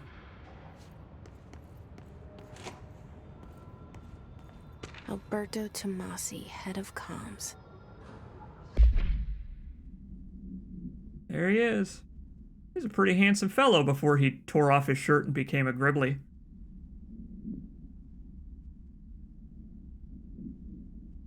His ID is expired. The hiss got him. Something like that. All right, take this down. The situation in Cuba has been evaluated by the relevant authorities. The mysterious illness affecting the staff at the U.S. Embassy in Havana was caused by sonic weaponry in the hands of a foreign power. Numerous personnel have damage to the inner ear, but most are expected to make a full recovery. Of course, the event also damaged their cellular walls, but we can't blame that on some stupid noise gun. Thank God no local doctors examined them first. Honestly, what are the odds an altered item would show up inside a U.S. embassy? Talk about good luck, huh? So much easier to... Hey, are you still recording this? Omasi out. Well, I guess he's still in. He's not out yet. He has not yet resigned from his position at the Bureau. And he is currently ignoring direct orders from the director. We will have to take administrative action for him abandoning his post in a time of need like this. Aha! The butt summary! We found it. A spate of disappearances was traced to a home in the city of, fine, I'll say it right, Butte, where Bureau agents discovered a translocative light switch cord. Bureau agents arrived at the home of a local celebrity located at Butte, not Butt, Montana, which had been connected to a total of several thousand disappearances in the area. Agents found no one inside. While searching a closet, an agent pulled the light switch cord and disappeared from view. Another agent was selected to pull the cord in order to replicate the event. He disappeared as well. Both agents were discovered at the oldest house an unfortunate number of days later, found in a sealed room by rangers exploring a new area of the house. The light switch cord in the Butte home's closet disappeared during this incident. I guess it just, I don't know, it just got bored and left. They're like, oh shit, you found me. I mean, we know from the floppy disk that objects of power can be sentient in some form.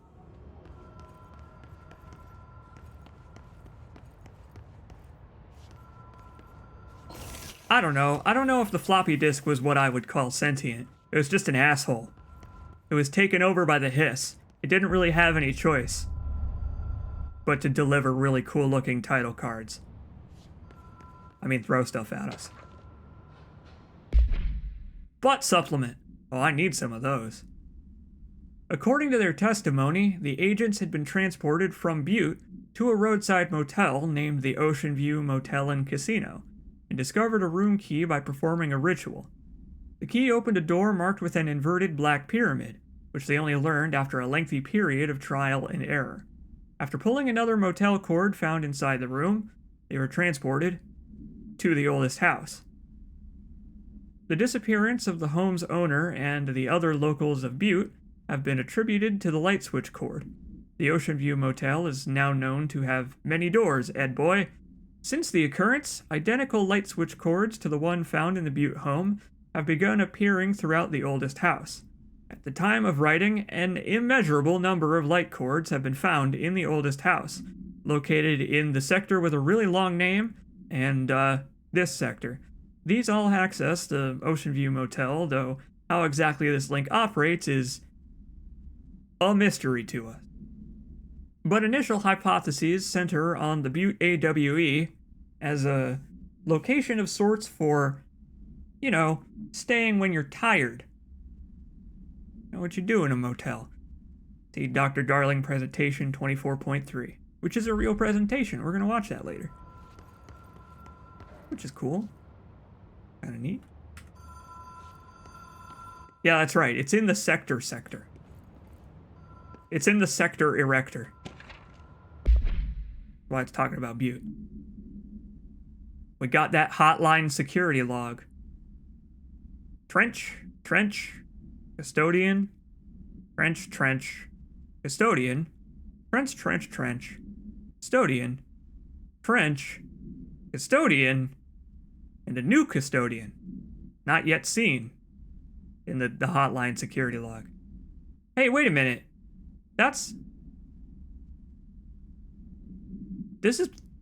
I'm basically playing along with the game's timeline here.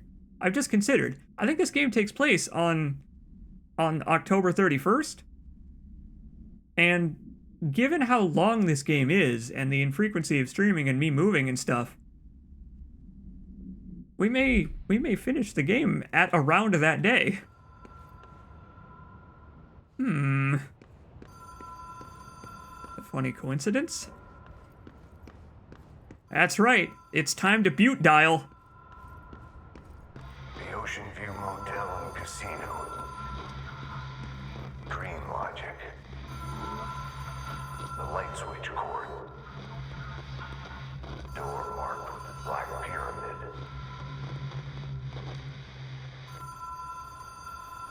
That butte dialing joke, courtesy of Mosquito Jones in the chat, by the way.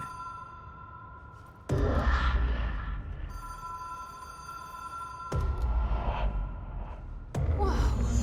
Have we been here before? No. I've stayed at a lot of roadside motels across the country, on the road, on the run, under the radar. This feels like all of them, like something recognized from a dream.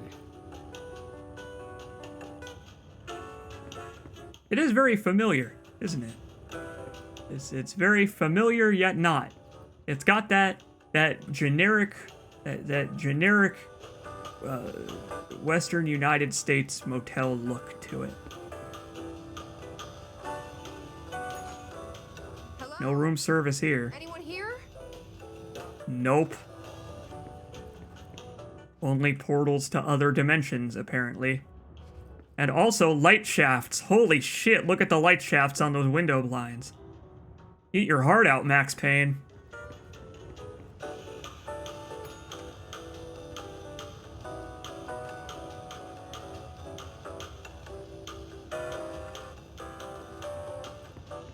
I love the jingles that they play whenever we visit the Ocean View Motel and Casino.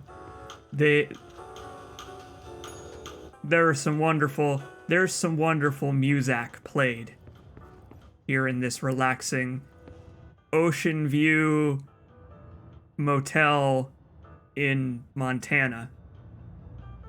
The key has a black pyramid on it. Well, I guess it's not in Montana or Nevada or any of that, is it? It's nowhere right now. Oh! Did you see her start to aim her gun? Game thought I was in combat. And I mean, I am. I'm combating the urge to dance to this wonderful music. Like I'm in a dentist's office.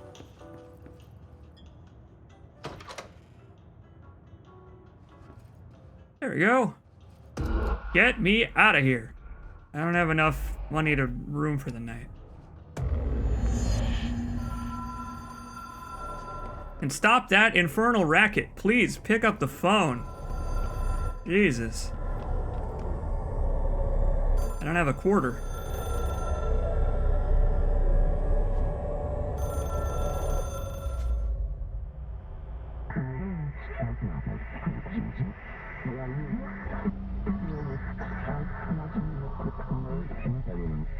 Hey, you can call long distance with this thing. Nice.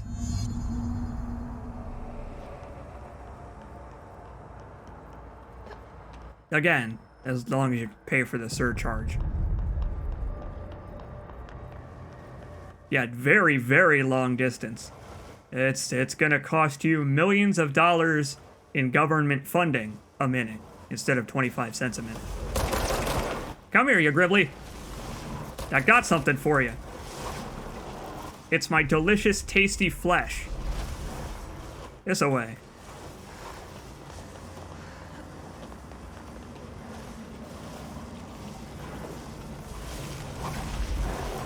The metal is very angry.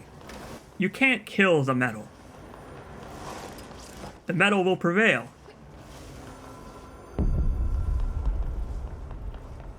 The FBC tried to kill the metal, but they failed, and they were stricken down to the ground.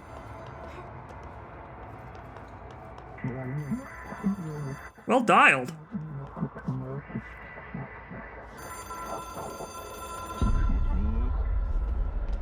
The collectibles menu. They know. The board knows. It is a phone. It's an object of power. It doesn't connect to any typical network. A direct line to the astral plane and the board. And my hypothesis is, under the right conditions, to other planes of existence as well.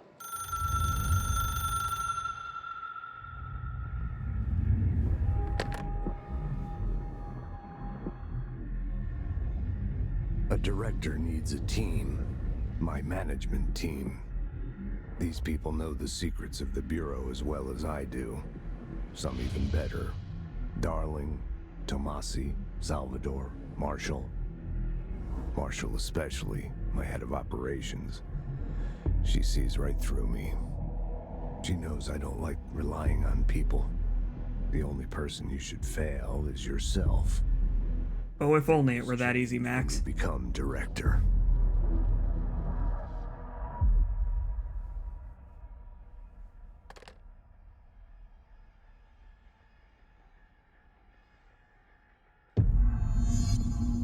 I have it. The hotline. I can reach Trench. Well, listen to him. He feels more like an echo. An echo with important info. I need to get back to Emily. Wondering if she has any nasal spray. Got a strongly thing to take care when of. I tell them about you. Is it too soon to tell Emily? She might be able to help. I do like sharing the secrets of the ferrofluid bubbling around inside my brain. That's why I live stream on the internet, is because you people are basically my wibbly wobbly video overlay that I talk to. And yes, that the live action Dr. Darling is the real life Matthew Peretta, who you may recall is our friend Alan Wake. Really? Huh. I guess that's just a weird reflection from the light. Did you know that there are illusory walls in this game? Which is not a joke. There actually are. There's a million of them, too. There's so many, and I have found, like, a couple. But we'll find more. Keep an eye out. Bureau funding. To all executive staff, I know there is some concern regarding our operations exceeding the annual budget. So long as we... Oh, wait, this one's from Trench. So long as we operate within the oldest house, we are obscured from scrutiny in many respects. If our budget demands are not exorbitant to the point of drawing attention, then they will be granted by the U.S. Treasury without question. The FBC is just another line in another spreadsheet that some lowly accountant won't even notice. Their eyes will skip over us, as if we weren't even there. The nature of the oldest house allows us certain freedoms in how we operate. Our being here is no accident. So yeah, there you go. That's how the FBC receives its funding for real from the government. They're just not... They're just another tick box for send X millions of dollars to X location to X bank account per quarter. That's pretty representative of the American government, if you ask me.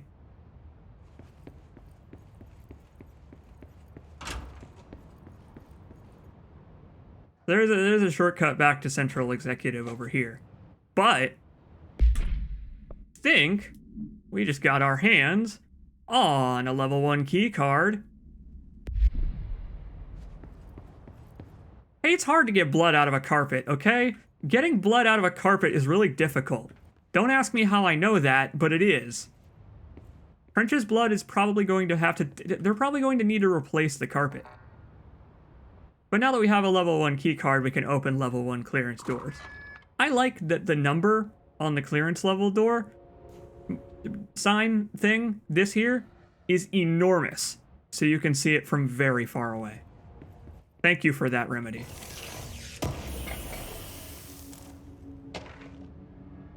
Agent Death Notification. Dear Mr. and Mrs. Potts, I regret to inform you that your son, Graham Potts, was killed in active duty this past week. While the details surrounding his death are classified, I am honored to tell you that he died in the service of his country. You can be proud of his courage in the face of danger and his commitment to protecting our nation against her enemies. He will be remembered by his comrades and colleagues. I sincerely regret the pain this message will bring you. Take some solace in knowing that his sacrifice helped protect the country he loved so much. His effects will be returned to you with all speed. Well, once we get them out of the sentient pit of lava that crawled out of a toilet and swallowed him. But I'm not allowed to tell you about that. That does sound like a thing that a deputy chief of communications would say, or how one would word such a message. The marketing manager, that's what that is. Approved terminology reminder. While penning any notifications of death related to the Willow AWE, please adhere to the following guidelines. In service of his or her country, regret, proud or pride, will be remembered. Avoid the phrases Alaska, scissors, blood/bleed, loss, or apologies/sorry. Okay, so it's a form letter, but it's still a considerate form letter. They could have been very oblique about it, very matter of fact and detached. Pretending to have sincerity kind of sucks. It's kind of a shitty thing to do compared to being actually sincere. But if it's indistinguishable from real sincerity, it's fine in my opinion. I mean, in the case of official government documents, faking sincerity is fine in official government documents. I don't want the fucking Wendy's Twitter account to I don't want the Wendy's Twitter account to pretend like they care about my purchase. I don't want Burger King to donate to my live stream saying, "Hey, we heard you needed $5 to buy Burger King." I don't. Burger King's food gives me diarrhea. And it will give you diarrhea if you eat there. So don't eat there. How is it out there? The comms? The hiss? Sorry. You made it. I'm glad. Emily? Let's talk. Of course. No, Pope, I'm the one that's sorry because I was talking over you specifically about diarrhea. I apologize. Grab this real quick. Get. Grab, Jesse. Yeah. Let's see. Hey, she wrote this herself. She probably just finished writing this before we walked in. Initial encounters with the entity known as the Hiss have revealed various behavioral facts. Most notably, the Hiss is able to invade or corrupt control points, altered items, and even humans, radically changing their behavior. Curiously, any person wearing one of the wearable HRA devices that Dr. Darling has been distributing over the past weeks was not affected by this corruption. The only known exception to this fact is the new director, Jesse Faden, who possesses an inherent immunity to the Hiss. This could indicate that she has already been corrupted, but her behavior is so in contrast to that of other Hiss that I have dismissed the theory. Sound logic? My final observation comes from Miss Faden herself. She is able to cleanse material and organisms of the Hiss corruption. Sort of. Maybe put an asterisk on that one, a footnote. We tested this ability on a Hiss corrupted entity, but unfortunately the process seems to kill the host. Perhaps the host's physiology becomes reliant on the Hiss. More work to be done. Refer to file something or other for full report. I mean, of course it's blanked out. She hasn't written it yet. She doesn't want people looking for files that don't exist yet. All right, Pope. Got me a hotline. I got that hotline bling. It is quite fancy looking. I got the hotline. I can make out what Trench is saying now. Incredible. What did he say? He talked about his management team. People who knew the Bureau's secrets. Your boss, Darling. Tomasi, but he's gone. He's gone. Salvador? He's the head of security. And Marshall? Helen Marshall is head of operations. She's tough, ex-CIA. She took her Rangers and went to the research sector to secure the HRA production. She hasn't come back. Someone who could help us. The other sectors. How do I get there? It's impossible because of the internal lockdown. You can perform a directorial override to lift it, but that can only be done in the maintenance sector. Normally, you take the sector elevator down there. It connects all the sectors, but it won't work while the lockdown is in effect. We already got past one lockdown. Maybe I can find a way. Jesse, look, with no prep, no training, in this extreme situation, you are doing phenomenally well. And all that and the hiss can't seem to affect you. I mean, I would love to run some tests on you. If you agree, that is. We could find out something that would help us. Tests? I don't know. She might find out about you. But I wouldn't mind understanding more myself. Okay. If you think it will help. Great. I'll check the internal documentation for any lockdown bypasses. We need to get these sectors open to locate Darling and Marshall. And I'll look for a way inside the maintenance sector. The sooner we find one, the sooner I reach this override.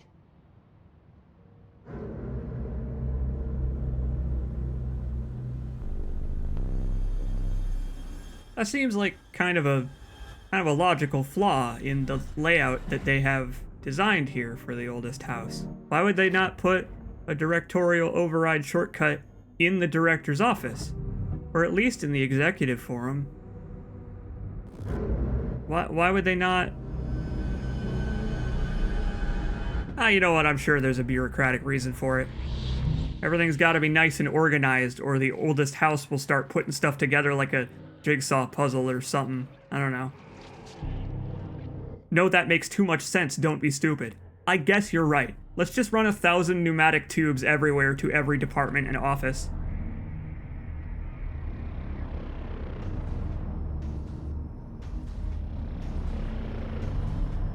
I don't know what you're talking about. People in the chat, every time Ati the janitor has shown up, people have been like, man, that Ati guy he seems really sketchy and off-kilter. He seems pretty normal to me. I have a friend who's Finnish. He seems exactly like that. Totally normal. So we just unlocked a whole buttload of stuff. There's so much now that has just become available to us. We've been picking up mods for our weapons and our Jesse, and I've been able to put those on since we started picking them up. I just haven't been doing it because, you know, you might have noticed that we've been doing a lot of reading here in the early parts of this. The shooting is few and far between if you're live streaming the game the way I am. If we were ignoring the notes, this would have gone a lot faster. But I'm not going to ignore the notes. The notes are a huge part of the game. So I'm trying to balance this kind of thing out. Is talking about the VA for Ati considered a spoiler? Yes, because when it becomes relevant, I'm going to mention it myself. So I'm going to stop you from mentioning it because I know what you're going to say. But yeah, the game balances the shooting and the reading if you decide to pick up and read all the logs very interestingly. The way they gate optional areas and side missions and stuff is fascinating. Because if you're just playing it by yourself and you're reading the notes in your head, in your brain meat, and you're not reading them out loud, you know, dictating them to an audience, just reading them in your head takes a lot less time. So the balance is a little bit off because I'm streaming. But I've spent some time thinking of some things I can do to mitigate that. The order to take side quests in and all that stuff. I put a lot of effort into streaming this because I love this game. This game is fantastic, and I would let's play it if I wasn't sick all the fucking time, because it does deserve it, but this is fine instead. So yeah, we can modify the gun with any of these that we've picked up that's not exclusive to another weapon that we don't have yet. There are several weapon types. Apparently there are more added with the DLC, which we will get to. Yeah, now we just have some basic stuff. A fire rate boost on grip is pretty useless because it fires as fast as you pull the trigger. Accuracy is probably good. We'll put that on. Then personal mods, they come in all shapes and sizes. We will go with... There. These aren't too important, weapon mods and personal mods, but they allow you to they allow you to specialize a little bit so that you can play a specific way if you have the mods for it. Basically, any way you can play this game is fun, but the mods allow you to make yourself more effective in specific areas, you know, without putting you at a disadvantage in others.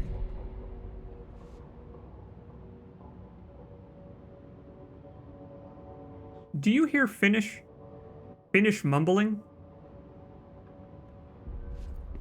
Do you hear that? Someone's singing. Where's it coming from? Singing? Sounds like it's coming from the elevator. Very strange. They say the new director can launch objects up to 20 feet. Bullshit. We've never recorded any distance over 5. Obviously, you never read the P6 data. Oh, I'm sorry.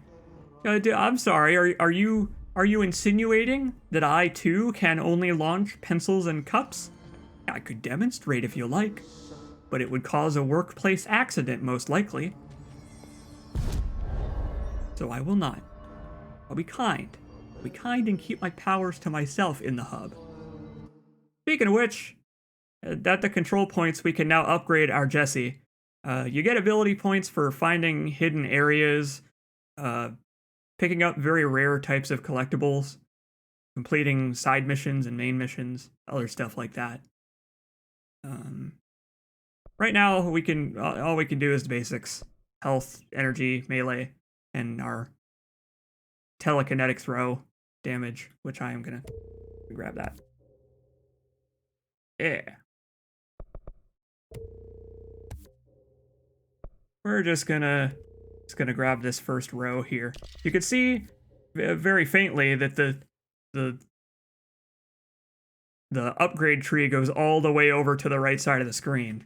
So we got a long way to go. Control has so many things that it's going to give us before it's over. Yeah, there's a note about how the fast travel actually works in universe. We can now fast travel to any of the control points we've cleared in any of the areas that we've been to. Sometimes they prevent you from fast traveling just so that you don't sequence break by leaving an area when they don't want you to, but we're not going to run into that probably. I think there's only one area where you can actually do that. Where you can even I think there's only one area where you can even attempt to do it. And it's because there are two control points that are like right next to each other, separated by a plot barrier that eventually comes down. And then you have two control points side by side in plain sight of each other, basically. And the game's like, no, maybe don't fast travel to that one. We're just gonna remove that one from the list. You could just walk there. So this game has a shotgun. You know how I like shotguns. I love them. This one's very stubby. It's very close range. But you know how I love shotguns. So of course we now have two weapons, technically. Technically we only have the service weapon, but it's in multiple forms. Let's see. We can also take on these odd... I don't know what these are supposed to be. They're a way for the player to gain extra resources and crafting materials and weapon mods, but they're random, the order they appear in. For example, the first one on the list is to kill 50 enemies without dying. Also, these all have flavor dialogue from the board, and the flavor dialogue is so great in these. You are needed, irreplaceable, or replaceable. Agreed. Let's see. They are minor threats. Squash or tell off them. You got it. You are stronger than or than before. Difficulty, easy. You know, it's only 5. That is pretty easy. Grip, sword, reliable is standard. They won't or will expect it. I guess it doesn't matter if they expect it, does it? The service weapon slash tool slash gift is your responsibility and also simultaneously burden. Let's see. So I will be grabbing these, but you can also abandon them to repopulate the list. So I don't really know. It's like a weird half and half system where they didn't want to commit to something that you couldn't shuffle around. So there's no penalty for abandoning them and randomizing. It's very weird.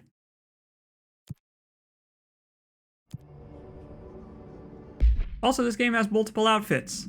I only have the one unlocked on the Steam version. On the previous stream, the old stream I did on the Epic Game Store version, I had all of the outfits because you could, I mean, all of the PS4 exclusive and pre-order outfits, rather, because you could hex edit the game's exe file. But I don't think anybody has found the memory addresses for the Steam version yet. Maybe they have, I don't know. But I don't have the pre-order outfits on the PC now. Darn it. Yet another way the Epic Game Store is clearly better than Steam. Get fucked, Steam.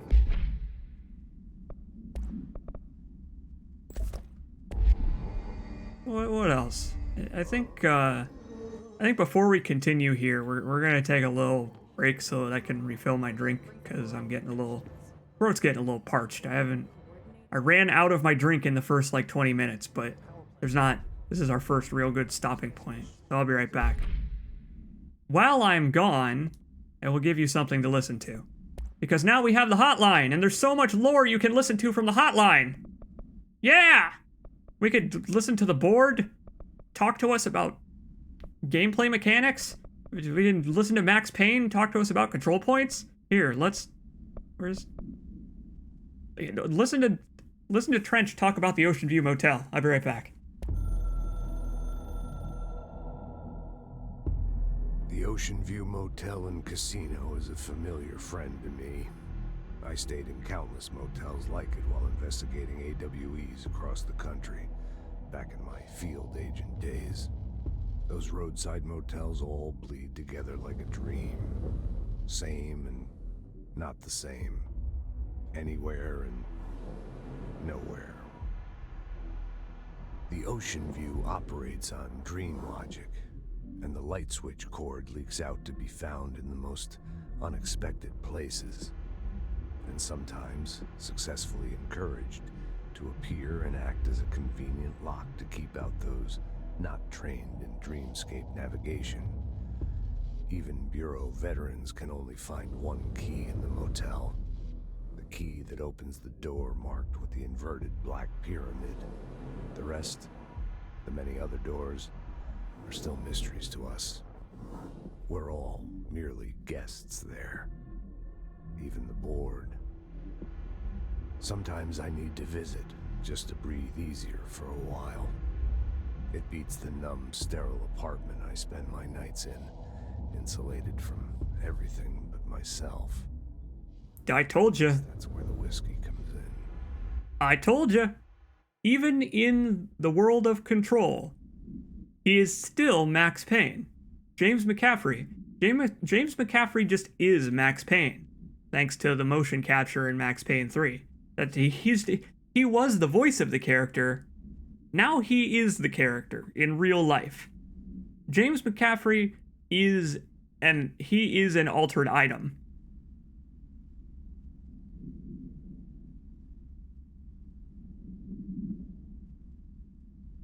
I like the idea of escaping to an alternate reality to relax. When has anyone ever done that? Right?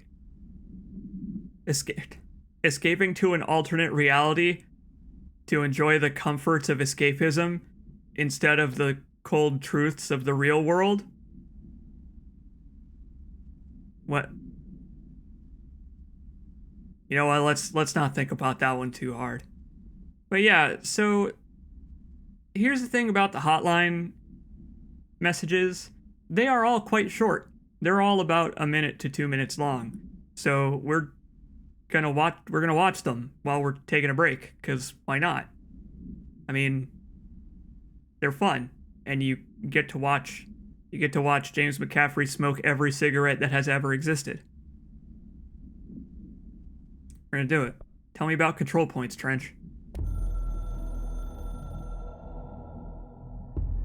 It took us a long time to learn how to stabilize the control points, the ley lines, the meridians of the oldest house. Darling found a way to soothe this beast.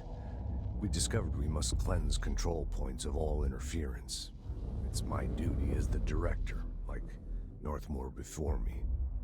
I couldn't manage it in my own house, at my home. I'll damn well do it here. Without the control points, the oldest house would swallow us alive. We'd be sealed inside an endless labyrinth. No one would hear our screams. If an enemy ever managed to corrupt the control points, it'd be over fast, spreading like a cancer, leaping over the fire breaks like a crown of fire. They are the weak point. Darling's right about that. He's wrong about everything else. Dangerously wrong. Suspiciously wrong. Has he been compromised?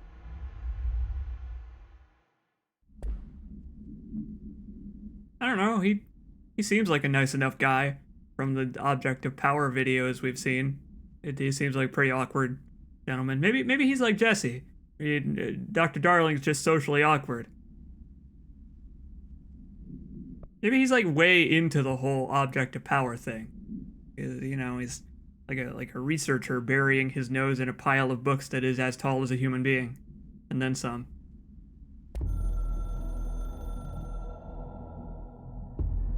I can hear the hotline ringing in my dreams, constantly ringing.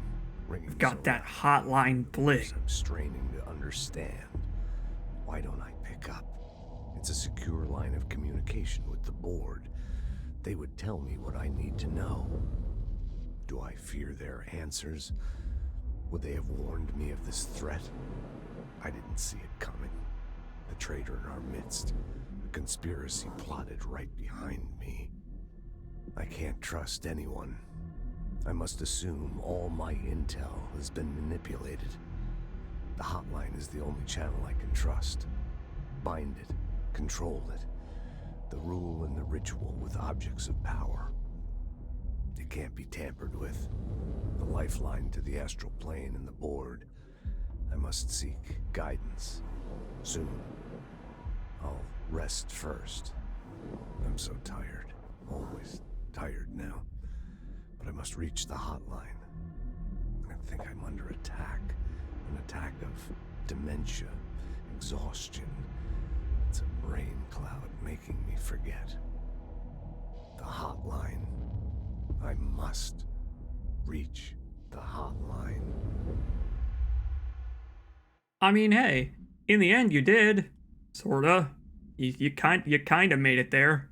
I mean, you were just down the hall, but, you know, it was close enough. Horseshoes, hand grenades, and reaching the hotline to communicate telepathically through the ether with extra-dimensional entities that purport to be all-knowing in some sense of the word. Very similar to horseshoes and hand grenades in that way. I'm so tired. 2020. I like the board. I like that the board is... They're not... I guess the board is all-knowing, both in the fourth wall-breaking sense and in the, like, the board will inform you on what to do in a given situation and explain things to you in their way. Kind of a deal, right? But they can't, the triangle can't actually do anything for itself. Like, that's why we're cleansing the control points. Because the triangle can't do it. We're the new director. And the board is the advisory board, basically. Now it's our advisory board. A director needs a team. My management team. These people know the secrets of the Bureau as well as I do. Some even better. Proven themselves. Darling. Try/attempt jumping. Marshall especially. That's another good one from Mosquito Jones. She sees right through me. She knows I don't like relying on people.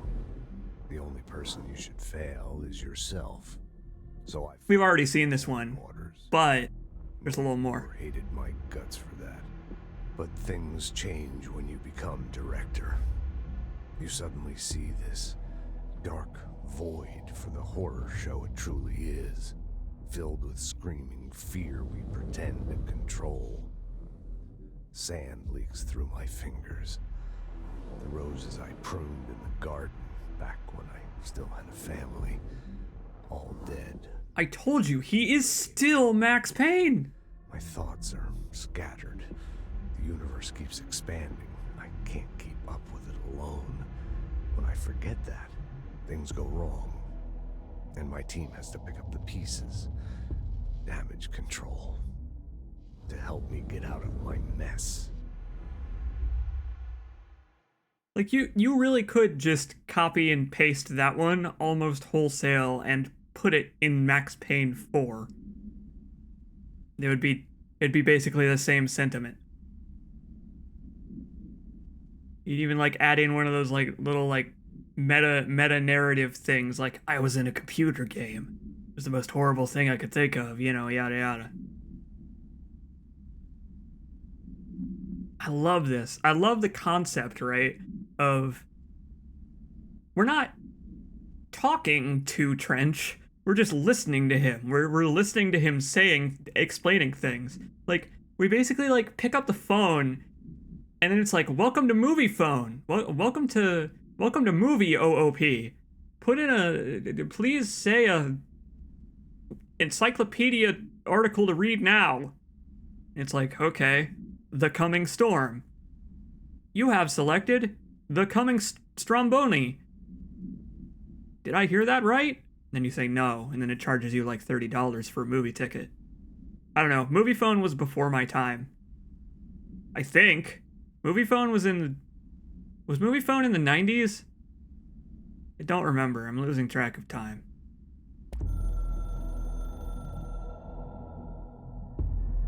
Something's coming. The whispers growing louder. The worst winter storm in Bureau history. Retribution for my sins. Our sins. This threat could destroy the Bureau. Everything I've built. Destroy me. A web spun, turning this place against me. I catch glimpses of it in the corner of my eye. It's just out of reach. Elusive. It's clever. A perverse game of hide and seek. Is this part of an attack? Obfuscating the facts. Dimming my eyes. It's hard to tell. I need answers. I haven't heard back from Darling. I fear for my friend, my closest ally. I think we made a terrible mistake all those years ago. That thing he studies is putting us all in danger. It's my duty as director to keep the Bureau safe. It'll be difficult. What's done can't be undone. There's no easy fix. Magical thinking is a requirement for survival. Pain and suffering are mandatory. Well, to change things, you have to break yourself. I don't know if I have the strength. I'm old and weak. I'm afraid. I can see my hands trembling. I'm losing control. You know who's not gonna lose control? The new director, Jesse Faden. And me. I mean, who are we kidding? I already lost control. I lost control ages ago.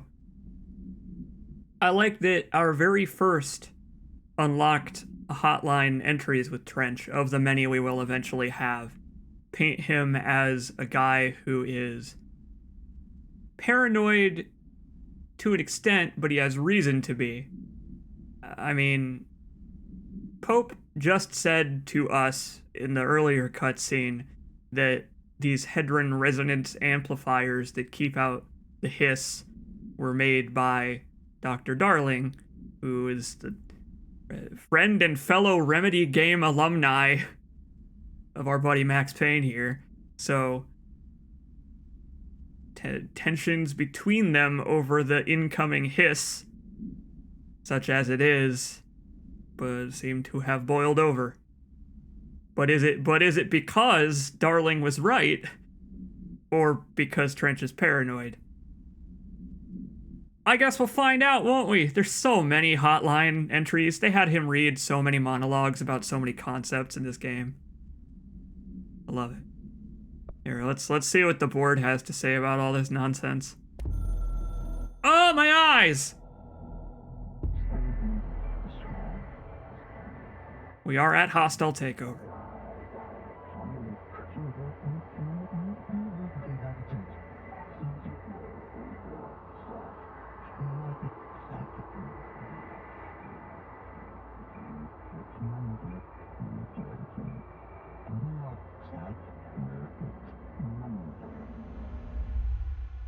Okay. Well, thanks for the game mechanic. I know! It's Days Gone all over again. As soon as I click on it, my eyes just get blinded by the sudden shift to pure white. Also, whoever said that Lil Stubby is back. You're damn right it's back. Now that we have our shotgun, we're gonna use it.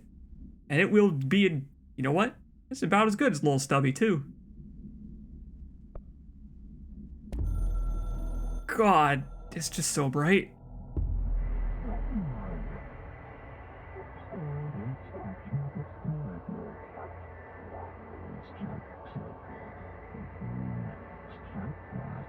Uh-oh, does it now? That's it? That's all you got? The game needs you. You're right, it does. But like, really? You're not going to explain what being the director actually means or entails? You're just, here you go. You have the position now. Thanks, Gestalt extra dimensional entity. So, unfortunately, I mean, I guess it's half fortunate. When we pick up an actual physical audio log sitting around, it will play, but it also will add it to our collectibles menu. So these little red triangles are just going to be here because I'm never going to go to this menu again. We don't have any reason to go to this menu because we can just listen to them while standing around instead of stopping, going to the menu, and listening to them in the menu. We also got some logs on our current objects of power. Got the floppy disk. Oops, KE. Yeah, we got missile launch codes. Yep. Hotline. Nothing new. Well, nothing new other than apparently the previous director, this Northmore guy, was the first known person to use the hotline to contact the astral plane. So that's interesting. And then our service weapon. Look at that thing. Barry Burton would be proud. He has this.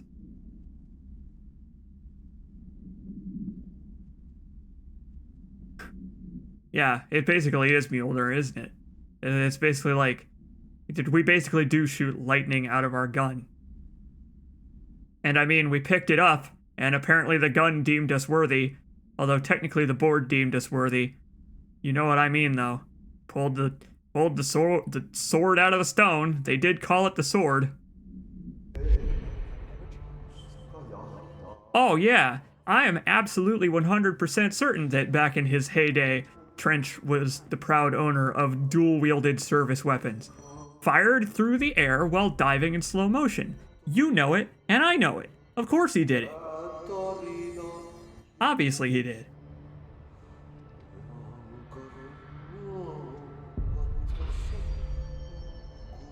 So hold on one second. The volume on the game seems fine, but I'm going to change how much the game audio lowers when I talk. Just a bit. I'm gonna adjust it just a little bit. By which I mean I'm gonna make the game not get as quiet when I'm talking. Just a little. We're still playing around with this here, but now it should be a little bit better balanced. We have to listen to... We gotta stand here listening to Ati hum for a little while. Hum for me, Finnish man, hum.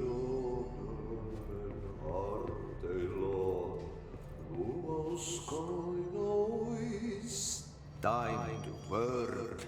Meet me in the maintenance. I love Ati. He's so good. All of the characters in this game are so good. It is time to work. Can't do that. Not Finnish. Like I said before, the janitor is a friendly face. Friendly sound cues, too.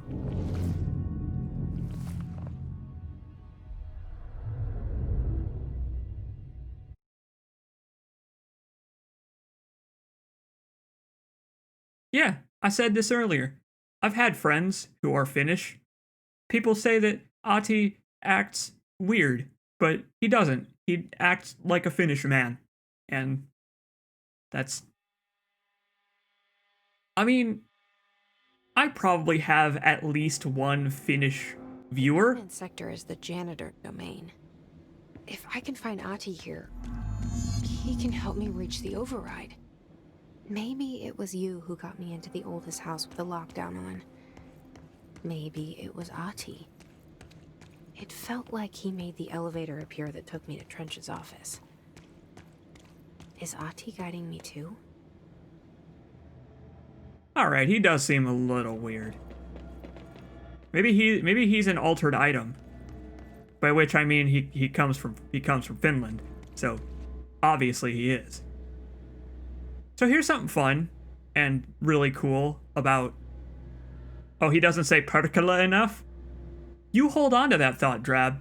You hold on to that thought of him not saying that word enough for approximately one cutscene. Here's something cool. We only have the level 1 clearance card, so we can't get in here. But hey, guess what? We have telekinesis. It's not like this window's fucking boarded up or anything like that. Well, you just jump right in. Sometimes you will have windows with clearance doors that are just plain old glass. Sometimes they're covered in a mesh that you can't break. But yeah, I'm the director. I go where I please. It was worth it for another book review. Let's see. Unless You, review by Captain Lopez. These days, most young author novels intertwine the coming-of-age story with either a contrived dystopian setting or a tragic romance. Unless You managed to do both. In the story, the protagonist and her love interest search for a cure to a virus called the Fix, which is simultaneously killing her and spreading across the whole world. To find the cure, they go on expeditions into dangerous, uncharted territories. The people all live in walled cities now because dystopian future, and along the way they just have to fall in love. I liked how we never got to know if the Fix was ever actually fixed. The ending was bold, especially for young adult novels. The main character succumbs to the Fix when she is so close to the cure, and commands her love interest to go on and save the world. She knows this is the end for her, but that the job can still get done. She dies out in the unknown, alone and surrounded by danger, but never loses sight of the goal. That's a good soldier's death. I'd give this book a 3 out of 5. I feel most of the teenage angst is a little lost on me, but I'd recommend it to my brother's kids. I like that you can tell that these people's position at the oldest house kind of like influences their opinion of this book. Like, yeah, a good soldier's death, says Captain Lopez. I imagine he would. I imagine he would find that interesting in a young adult novel.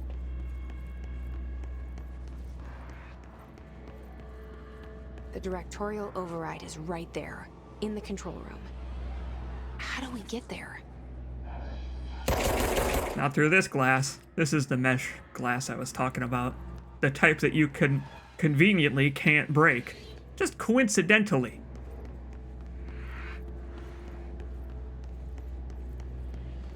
See, now we have a shotgun, and it's oh, it's a shotgun, all right. Observe.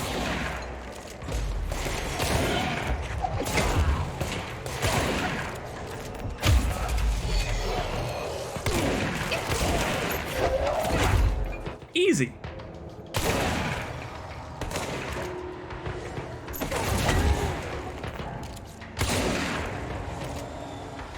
I love shotguns in video games. Remember when I said this game is hard? No, see, I'm not gonna do that. I'm not gonna do that thing that I do sometimes, where I'm like, haha, this game's so easy. I said it was difficult, and I was lying to you. It's actually simple. Because I'm not lying to you. This game really is difficult. We'll get there. Just not there yet.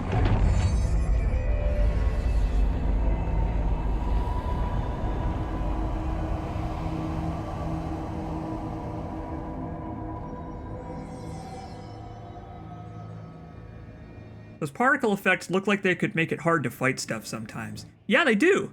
They super duper do. They really make it hard to fight stuff sometimes. But, it's fine. We have a little wiggle room. Jessie doesn't have very much health. Obviously, upgrading will increase your health, but she takes a lot of damage when you get hit by basically anything. But the game gives you enough wiggle room with the bullet magnetism and all that stuff that you can shoot through blind to hiss particle effects, and you can't... It'll help you out when you need it. But you're right, they are sometimes blinding. Which I don't mind. I don't mind. Jessie moves so damn fast that you don't... Like, you can back off out of an engagement really quick.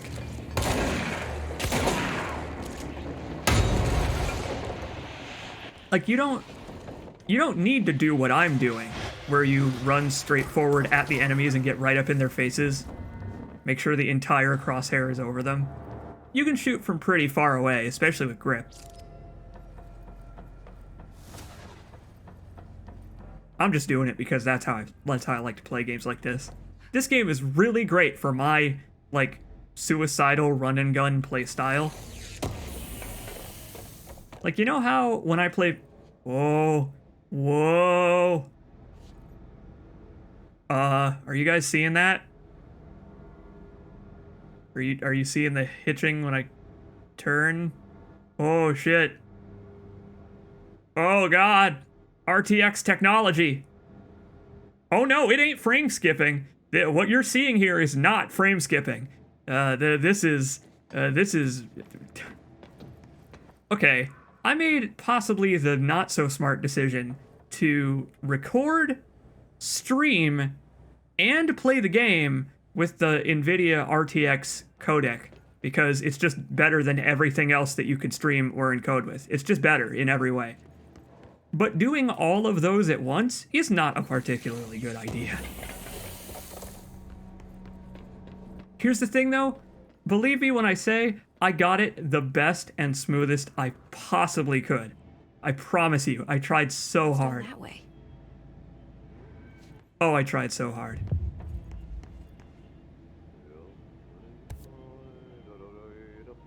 It is time to get distracted. Red lights means hiss, and hiss is always bad news. God, you know it's also bad news.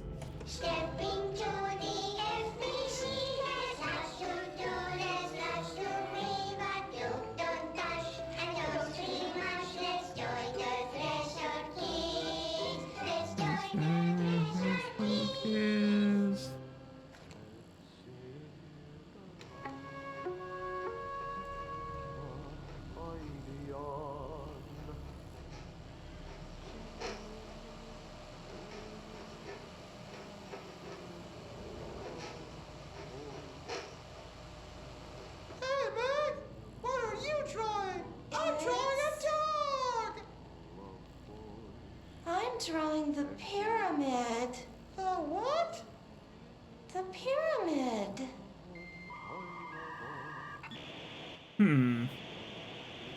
The puppet has contacted the board. Pyramid. The Black Pyramid. It's in the astral plane. Airplane. Astral plane. It's big, white, and empty.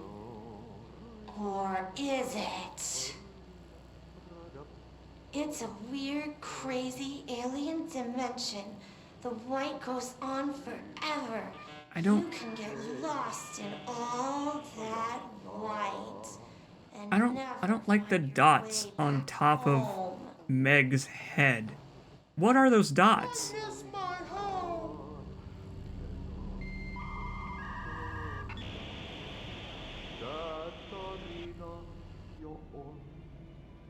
I don't like anything about that. I don't like the nuclear explosion in that drawing, unless that was a child's rendition of a tree. Children draw trees like that. I really don't like anything about what I'm seeing here.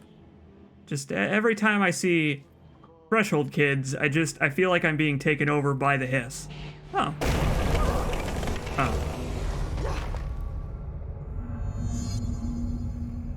Cleanse the merry-go-round, horse, object of power. You got it.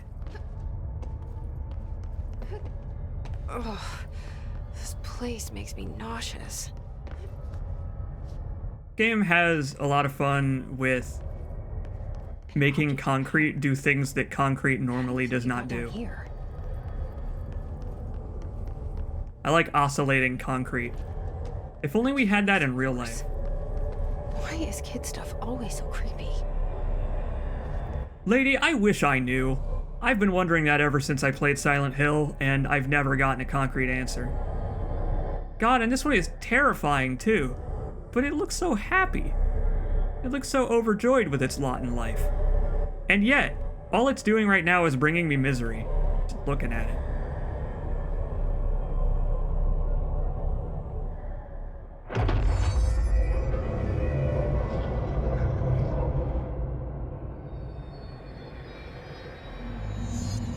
We have unlocked the ability to hit the control button in Control. The choo-choo.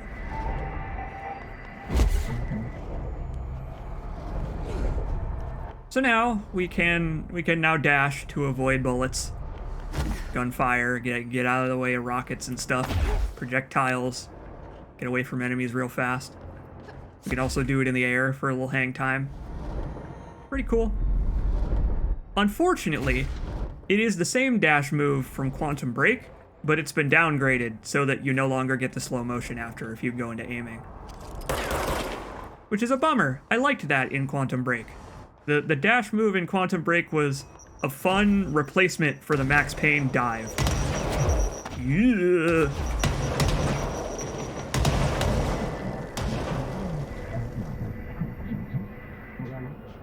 I don't really want to be friends for life with the horse. Thank you. Let's see the hiss keep up with me now.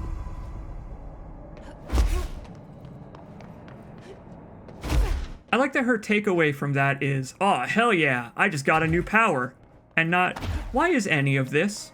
Why is this happening? Why is this happening to me? I wish I knew, Jesse. Oh! Oh, I broke it! Yeah! I broke the trigger.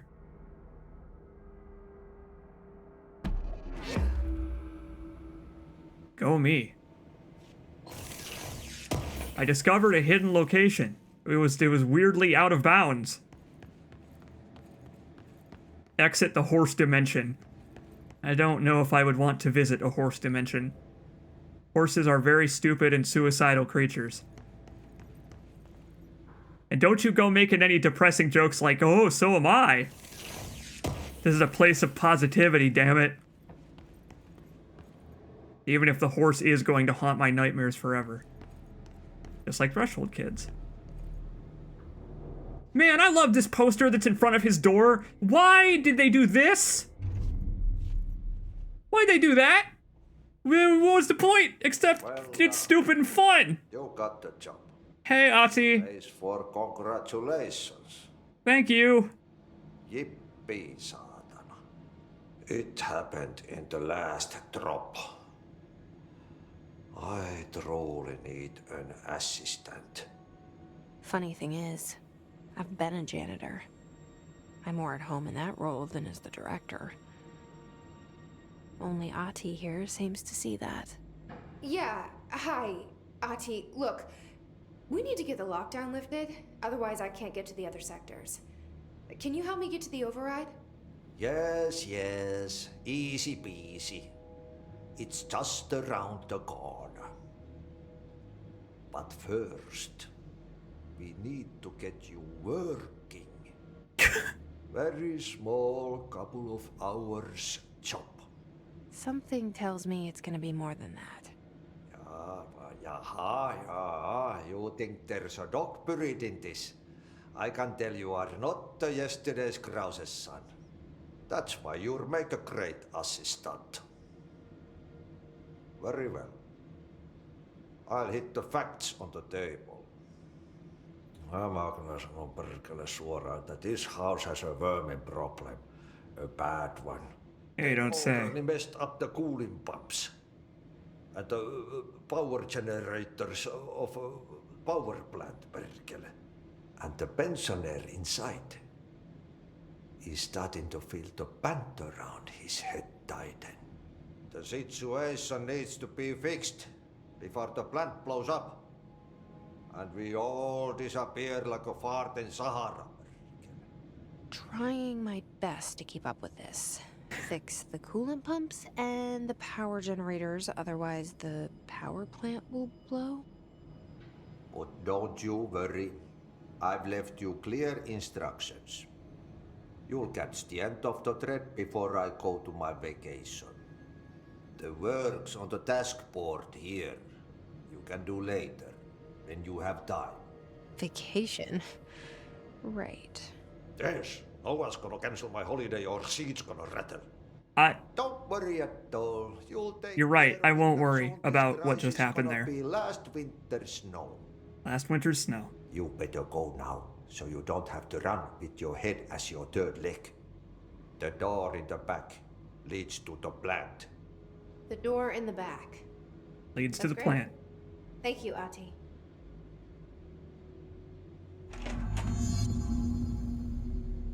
I mean, hey, we're the janitor's assistant now.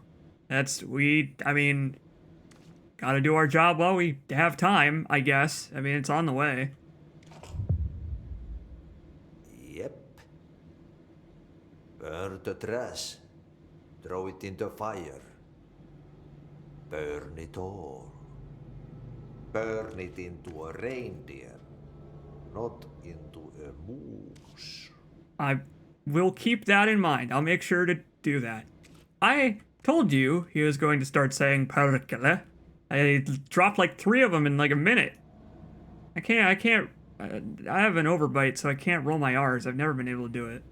I wish I could. I would be doing it all the fucking time, extraneously, just for fun. If I could. Yeah, see, that's what I like about Ati, right? Is that the game immediately lets you know that whatever Ati's deal is, we probably should be thankful that Ati is our friend and not our enemy. Whatever. It's nice that Ati's just a friendly, weird janitor man. Explosion. Too much. Director's duty. Yeah. Keep the lights on.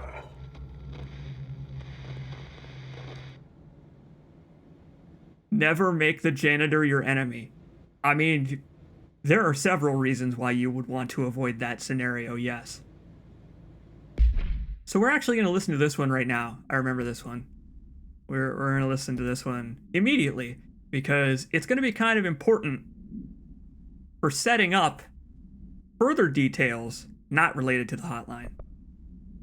We're going to learn about Trench's predecessor.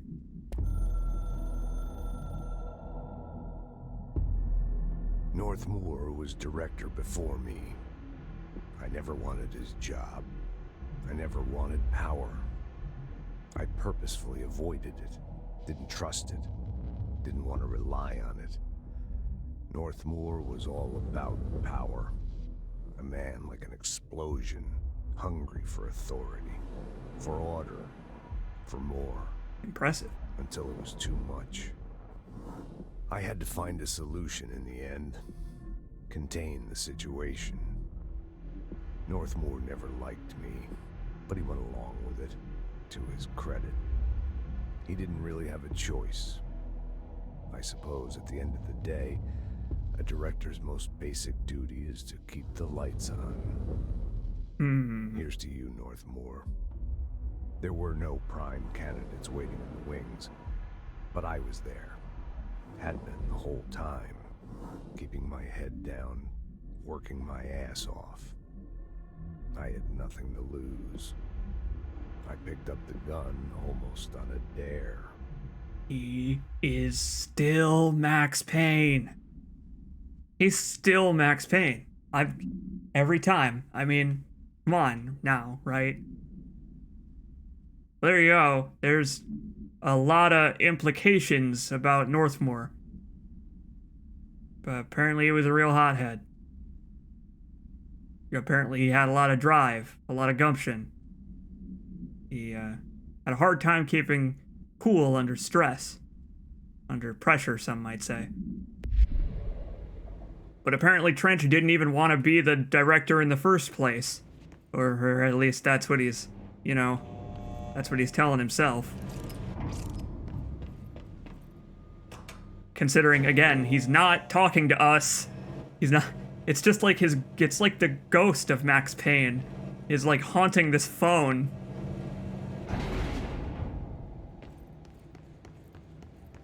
Trench dug this hole himself. That's pretty good. That's a pretty good response to what I was saying. An object of power escaped the Panopticon a couple weeks ago, and they want everyone to keep an eye out for it. If anyone sees a merry-go-round horse zipping around the sector, alert me immediately. Do not try to contain it on your own. And definitely don't bind it to yourself. Yeah, we wouldn't want to do something like that and end up friends for life with the merry-go-round horse. God help us if something like that should happen. So now that I've changed my auto ducking settings a little bit, is it better or different at all? It like can you tell? Basically I made it so that when I'm speaking the game gets a little bit less ducked. It has a little bit less force applied to it. It's dangerous out here, lady. Go see Chief Arish. He's just inside. He'll help you. That's a nice gun, stranger. Although you know what? I shouldn't make comments like that in this game. I don't need any other guns. My gun can become other guns. Ma'am! Hey! Chief Arish, FBC Security. Shouldn't you be in a safe room? I wish I was, buddy. They all have HRAs. We're on the same side. My name is Jesse Faden. I'm here to perform the directorial override to get the lockdown lifted. Yeah, Chief Arish, FBC Security. I'm just... Oh, hang on, you're the new director. It's a pleasure, ma'am. Let's skip the formalities, please. Right. Faden, ma'am. Look, as you can probably tell, it's a bit of a shit show down here. We've been holding our ground, but whatever's gotten into our buddies has them wrecking the coolant pumps and the power converters. The NSC keeps overheating, and my crews keep getting shot before they have a chance to make any repairs. NSC? Oh, sorry. Bureau jargon. It's what we call the power plant. You know, the big rumbling metal thing? Yeah, but I was asking what it stood for. You know, it doesn't matter. Protect it in case of an attack. See, what's inside is dangerous. Dr. Darling seemed to know it would be a target. Darling? He's here? No, he came down a few days ago, before everything went to hell. He was out of it. Smelled like a bar mat. He was ranting about vulnerabilities and how he only had one large-scale HRA, but that he needed it somewhere else. Still, at least he gave us these personal HRAs before he left. Hey, did I mention that he was tearing his clothes off? Crazy dude. You knew the hiss was coming. Listen, I love playing 20 questions as much as the next guy, but we have got to get the water and electrical systems repaired before this baby blows. I'll have my guys unlock the doors out of here for you. I'll take care of it. You stay and keep the hiss away from the plant if you can. The hiss? That's what we're calling him? Oh, that's catchy. Oh, listen, the radios aren't working, so if you find my boss Salvador out there, could you please ask him what the plan is? I'm sure he will have one by now. I'll keep an eye out for him. He sure has a lot of faith in his boss. Yeah, and I'm not gonna say that it's misplaced faith, but he does have a lot of faith in his boss. Yeah, here's the thing though. The whole thing about like, the first question to ask, right, when referring to another human being that is currently alive or not alive in the Federal Bureau of Control is, were they wearing an HRA before the hiss escaped? Were they wearing an HRA? If not, they're not alive anymore. They're hiss now. They're history.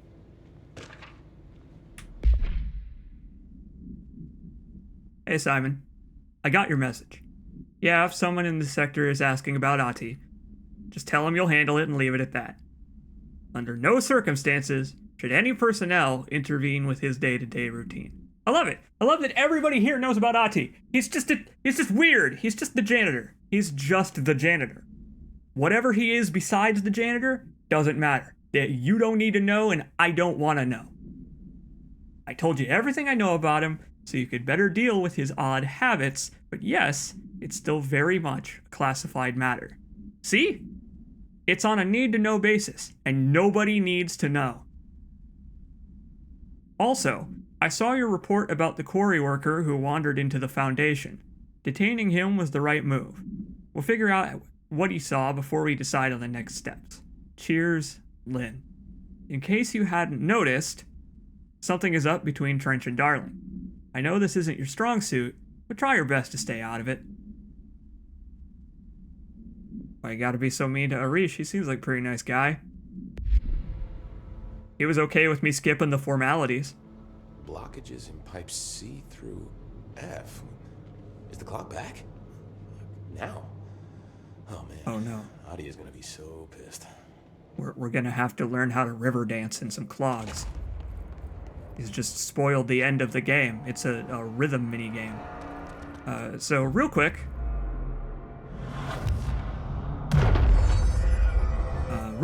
I'm gonna turn off the RTX stuff because it's causing frame skipping and some weird graphical tearing. Not on my end. I'm not seeing it. It's on your end, on OBS. My stream encoder is having trouble doing all three at once with this game, just because this game takes advantage of the hardware to the best of its ability. Again, this game's optimization is not super good, but this is independent of that. This has nothing to do with that. It's just a game trying to take full advantage of my system when full advantage of my system is not available for it to take. So we're going to turn off the RTX stuff, and we're going to see if that fixes it. Thank you, by the way, for all of the 0 people who told me it was happening until I noticed it myself. This is one of the things that I really like about live streaming, is when I tell you, I specifically tell you, hey, if there are any technical hitches, let me know. And then you just don't. You don't. You just don't mention it. This is a good game. Have you played Alan Wake before? Buddy, I let's played Alan Wake. I let's played the hell out of Alan Wake. My LP of Alan Wake is one of my favorite let's plays that I've done.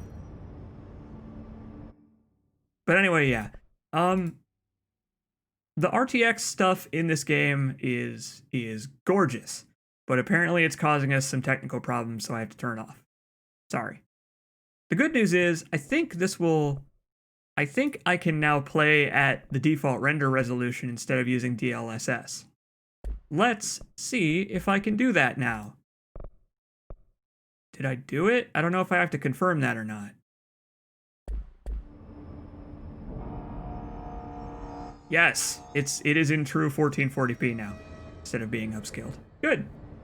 That should offset some of the quality loss from turn off RTX. But let's see. We have a couple of ability points, but nothing to really write home about. I will upgrade. It would probably be smart to upgrade my health. So I will do that. Oh, please, by all means, watch my live streams on a Fitbit. I wouldn't have it any other way. Look at this. We already have the schematic for another gun. Well, another form for our gun. But we don't have nearly the materials for it yet. How are we doing on mods? Do we have anything new or interesting? Not really. Ammo efficiency, this sucks. You really gotta stack these for these to make any difference, so I'm just gonna get rid of them for now. Gotta clear up space. I gotta clear up space for stuff that I actually want to use. Let's see. We will have to do this eventually, you know, once it starts getting full. So I might as well take care of it when we have less stuff to rifle through looking for things to keep. Because this list, you do have a pretty limited capacity, but still, when there's 24 of them and you have to scroll, it does get a little bit cumbersome. But the good thing, right, is that I could just trash all of these, right? I could just trash all of these and not really be missing out on anything, because, again, the mods are mostly to specialize for specific playstyles in case you decide you want to do that. Like, we don't have to do it. But I will be doing it because I can show off some fun ways to play this game, just with some of the more unique mods once we get our hands on them. What's your read on all this? While we are here... Internal pressure's climbing so fast, I'm amazed the NSC is still holding. When it blows, we're all going with it. Oh, thanks, Frank. Real positive. Yeah, Arish is a guy who likes to hear positive news, just like me. When the converters and coolant pumps are working again, we should be able to get this baby back down to a safe temperature. I hope. I hope so, too. So, certain NPCs have dialogue trees where you can just talk to them about whatever's going on at the time. Pope has one, but we haven't talked to her yet. We'll do that when we get back. This is our only chance to talk to Arish about this stuff for now, so might as well take care of it. What do you know about the hiss? Not much, only what I've seen. Well, they use the same tactics that Marshall and Salvador taught us, which makes me think that the hiss haven't completely erased the people inside, which is a pretty fucking horrible thought. Yeah, it kind of is, considering that lady I killed earlier. Whatever they find in their victims' heads. In any case, they are really eager to get inside the power plant. Why do you think that is? Shit, I don't know. They want to make my life harder? That's exactly what I would have said. I don't know. It's the Federal Bureau of Control. Does anybody know anything? What do you do here, Arish? Security chief of the maintenance sector. I make sure all the weird shit down here doesn't bother the maintenance crews. Learned everything I know from Salvador. The best security agent this bureau has ever seen. And you like your job? I love it. You know, everyone thinks that maintenance is the lowest rung on the ladder just because we fix pipes instead of writing memos, but I gotta be honest. These are the bravest people in the goddamn building. I'm proud to work with them. I've done a few odd jobs with these kind of folks. They say what they mean. I like that. What she means is that she used to be a paramilitary in the Congo. What exactly is the power plant? Listen, I only know what Salvador told me, but I know it generates all the electricity for the Bureau, and it's got two very simple rules. Rule 1, keep it below a certain temperature. Rule 2, don't ever, ever open it. Oh, and 3, it's classified, so I shouldn't ask. Sounds like secrets are standard operating procedure around here. Oh, yeah. It's all part of the job. Oh, lady, they would put redacted... They would put tape saying redacted over your lips if they could. Whenever you say, I don't know...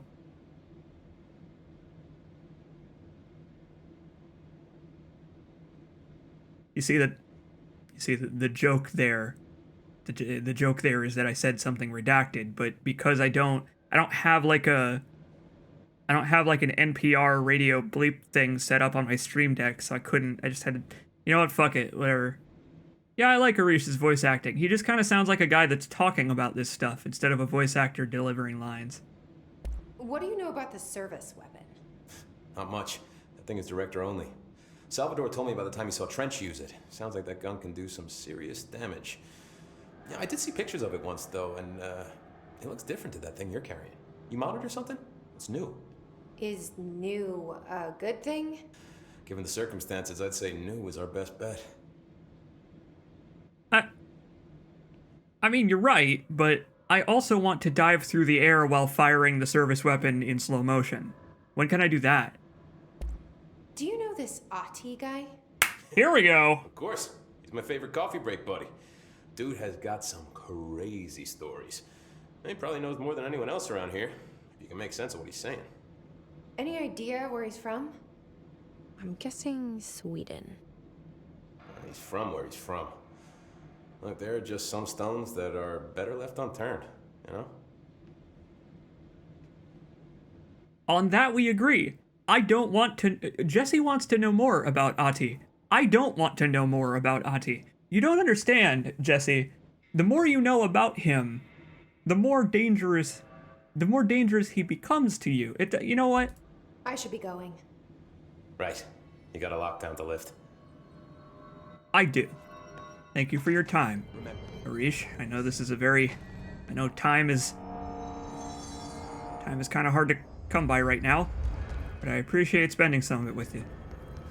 Well, we'll have to exhaust Pope's dialogue when we get back to the hub next, which will be a while, but once we get back to the hub, we'll probably stop the stream for now, because I don't want to go too far. I like this. I don't like this, though. I like the pace we're taking this at. It's thorough in the way I like to be when I stream.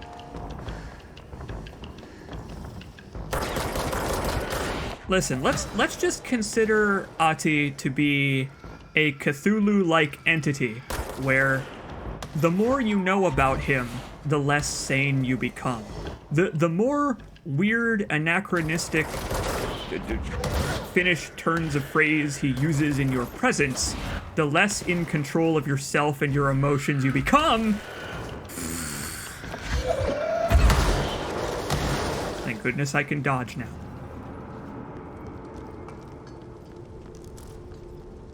I thought I was clever going through that pipe, but they cornered me.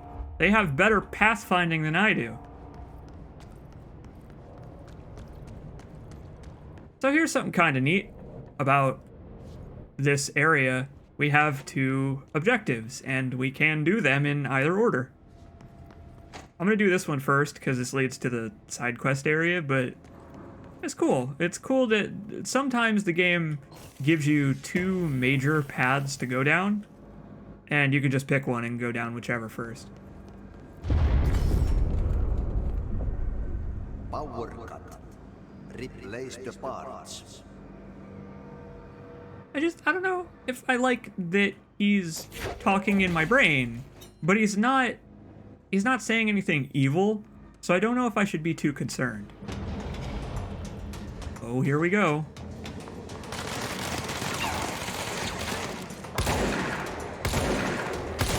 So do you remember how I mentioned that Control is a difficult video game? It is because of enemies like these guys. These dudes are just the enemies we have been fighting, but they're tougher and they react quicker and they have shields sometimes. And they do more damage a little bit. Whoa! Yikes! They're just better. They're just better than the standard guards, and that makes them so much harder to deal with. Come here, you. Get down from there. We have a no levitation policy here at the Federal Bureau of Control. I would appreciate it if you would abide by it.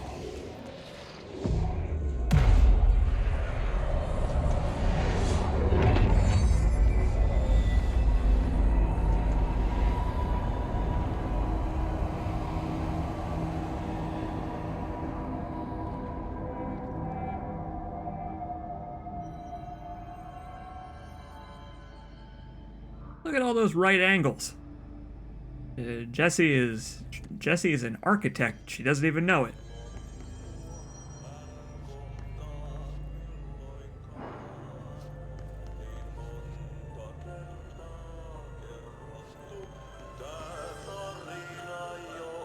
Oh, I accidentally destroyed Ati's janitorial duty cart. Gotta put a new trash bag on there now. Sorry, buddy.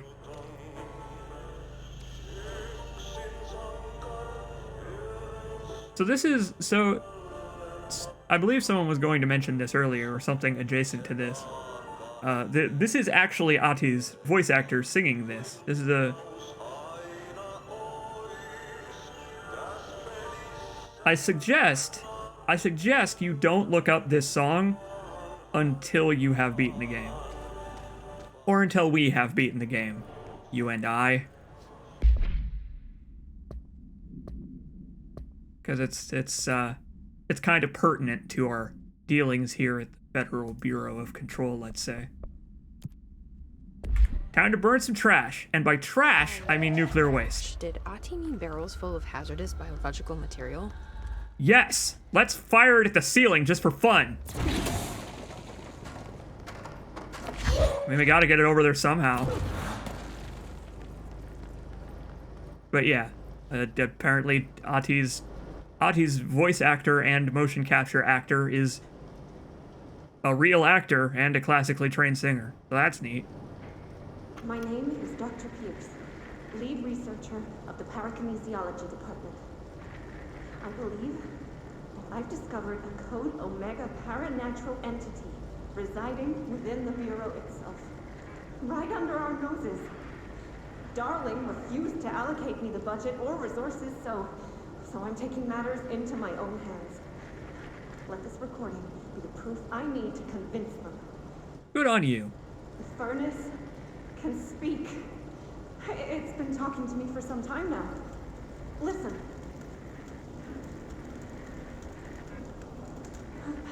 Did you hear that? It's a sentient force capable of communicating. I checked and there's no record of ever installing this furnace. I believe that... Oh, sorry. What? Yes, I can feed you. What do you eat? Kittens. I see. I'll try to find some volunteers. Or test subjects. Gotta find some D class. Just like SCP would have wanted. Yeah! Breaking some environmental regulations on waste disposal, but if that's what Ati wants, I'll get it done. She did say she's worked as a janitor before. Never disclosed what type of janitor. Hazardous waste disposal is a type of janitor, technically speaking. Oh, the long shot! Thank goodness I Bethesda'd my way onto that railing.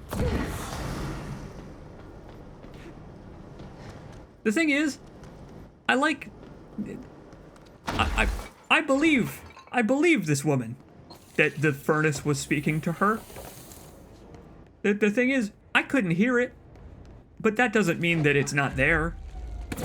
I mean, how much evidence do we have now of you can't hear it, but that doesn't mean it doesn't exist, or you can't see it, but that doesn't mean it doesn't exist. I mean, again, it's SCP inspired. How many articles do you think there are about that stuff? Hey, Bozer. No, I'm gonna replace that word. Hey, Boozer. Get this. The accounting department still says they haven't received my expense reports. They say the receipts probably got lost in the mail tubes because of a shift or a threshold or some such fuckery, and that if I don't have the originals, they can't verify my expenses for reimbursement. This is such bullshit. Why do we even use the fucking tubes if they just spit our mail out in some other goddamn dimension? Just venting here before I make a formal complaint. Useless pieces of shit. I'm sorry, Rodriguez. I'm sorry that the pneumatic tube system lost your mail. Maybe you should try sending lighter mail next time. It's a pneumatic tube, so if your mail is too heavy, you know, it probably like gets stuck in the tube and all that kind of stuff. You know, there's not enough pressure to get it the rest of the way. It's why you always send, it's why if your bank, you know, you remember when banks used to send money to you through the pneumatic tubes? It's why they wouldn't put too many coins in. Where the hell did that last one go? I launched it. I flung it somewhere. I don't know where it landed. I've lost track of my biological waste material. Don't you hate it when you fling your biological material everywhere and then you lose track of where it went? That's not. I don't want to. Let's not. I'm gonna pretend I didn't say that. Seriously, where did it go? I threw it like right at the ceiling. I saw it. It bounced. Well, Ati, I have bad news. The job's like 95% done.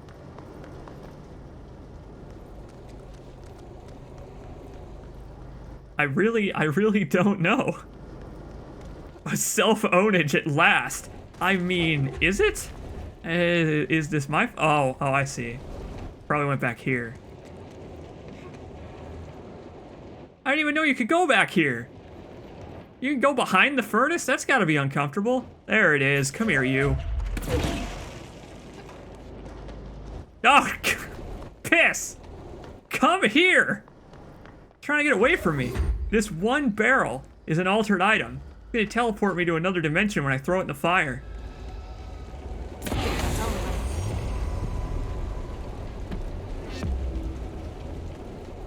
Two ability points. I earned those. It certainly did.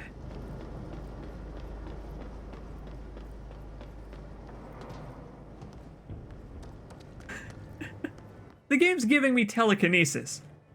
Why would I not haphazardly throw things in all directions whenever I can do so? If I have the ability to fling things, I must fling. That's how this goes. You've watched my streams before, I assume. Here, we're gonna upgrade my ability to fling. Now I can fling for even more damage. I can fling harder.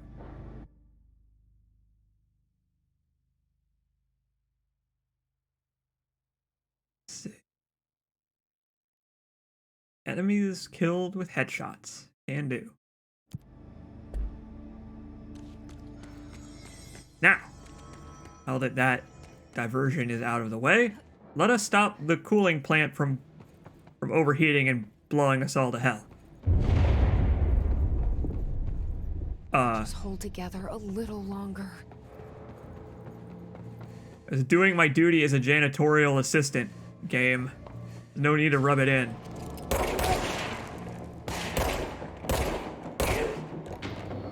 Headshots. Headshots. Yeah. You know I love them.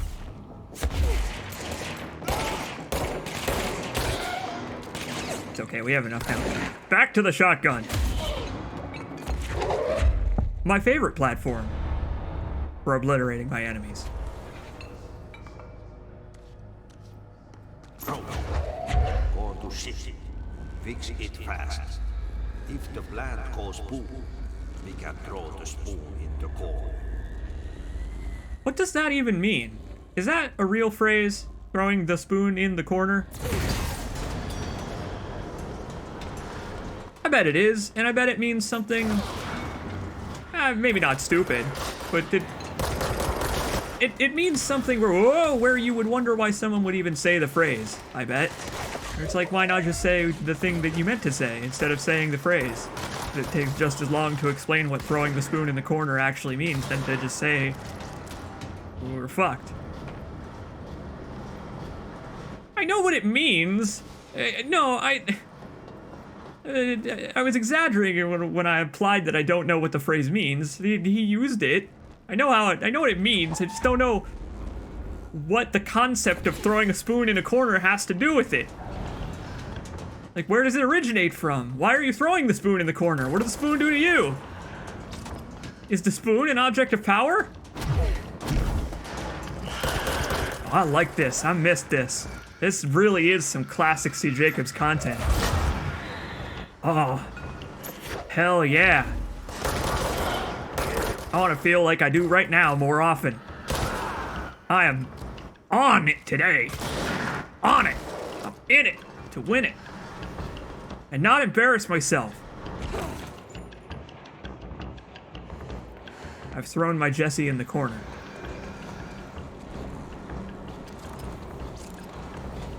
Come here, you.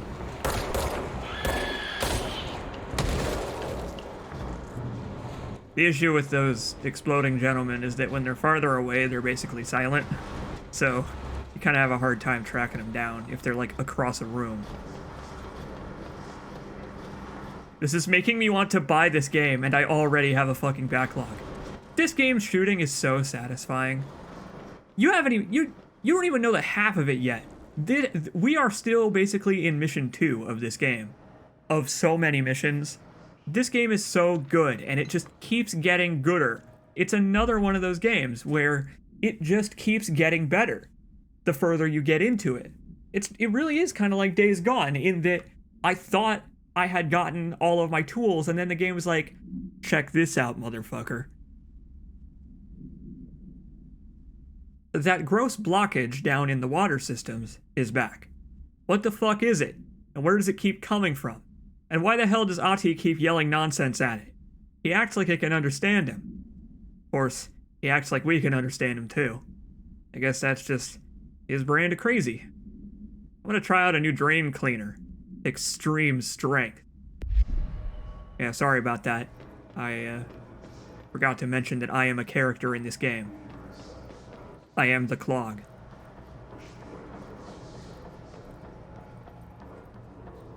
You know, the problem with the clog really is relatable. Shit. What now? My old enemy, the clock, is blocking the pipes. You need to deal with that shit. He is very clever. He's trying to sneak in.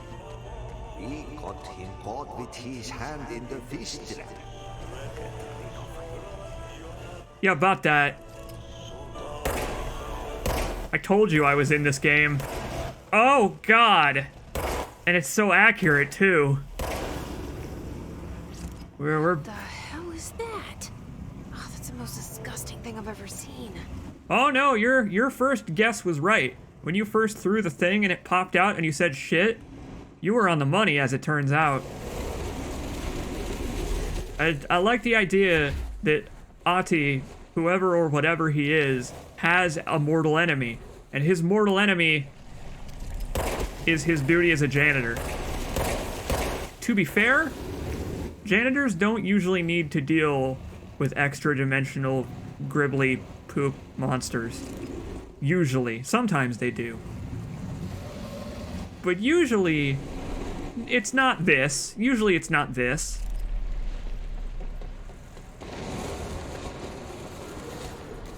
Oh.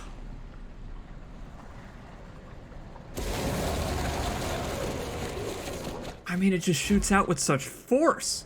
I wish I had that much force. I wouldn't have any problems anymore if I had that much force coming out of me. Whoops, sorry, Jesse. Oh, you're gonna need to take a shower after this one. I think we all are.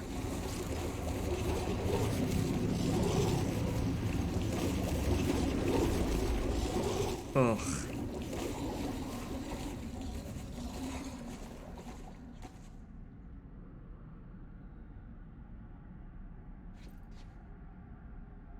Well, that solves that problem. I guess. Just wait till we unlock the plunger weapon. That won't be until mission 3. Okay, well, now we've done 2 jobs as a janitor. We need to fix this thing ASAP. We have now accomplished more as a janitor's assistant than we have as a director of the Federal Bureau for Control. There go the pipes. Nothing more satisfying than manual labor. See? Even she knows. The janitor life is the way to live, man. I mean, if you don't mind getting messy. But like, I watched the Magic School Bus when I was a kid. I ain't afraid to get messy, make mistakes, etc. Uh-oh. I am afraid of a man with a minigun, though. Especially when I don't have very much health because I accidentally stepped in the poopy. Get out of here. The trooper. Iron Maiden is here. I shot him down, but he'll run me through. These guys are pretty beefy. They're very beefy, as it turns out. Also, I would run up and use my shotgun on him, but that's not a good idea, actually. Here, I'll show you. See? You want to keep your distance, because you can't... It seems like it would be a good idea, right? Because they're not... They're slow moving. He's a big, heavy target. He's got a lot of body mass that you could just absolutely riddle with pellets from your gun. But no. Getting closer to him just makes it easier for him to riddle you with said bullets.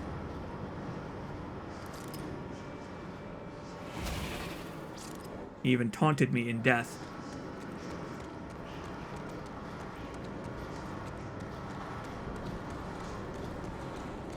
But yeah, Jessie is very fragile in this game. You don't, like, I was gonna say, but not that fragile, but no. She is, in fact, that fragile. You die fast.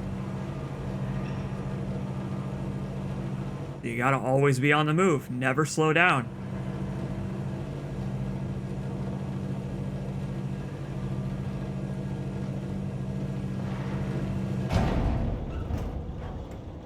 Yeah, so that is something that's cool about the bigger enemies with big health bars and bosses and stuff, is that they will drop health when you shoot them. Like, normally enemies only drop health pickups when they die, but boss type enemies will drop pickups if you're low and you deal damage. So that you're not fucked. So that you're not just completely screwed. Like, if you're low on health and the boss will kill you in one hit and you have no choice but to run out, what are you gonna do? Well, that lady just got herself killed. I was like, wait, why is she not where she's usually standing? Well, it turns out she decided to lead a charge against the hiss, and it went about as well as you could expect that to go for someone who's not Jessie.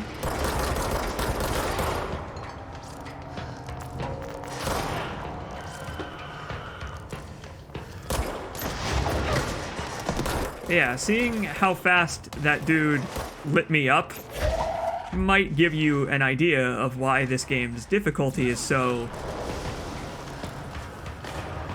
tight. Very tight balance.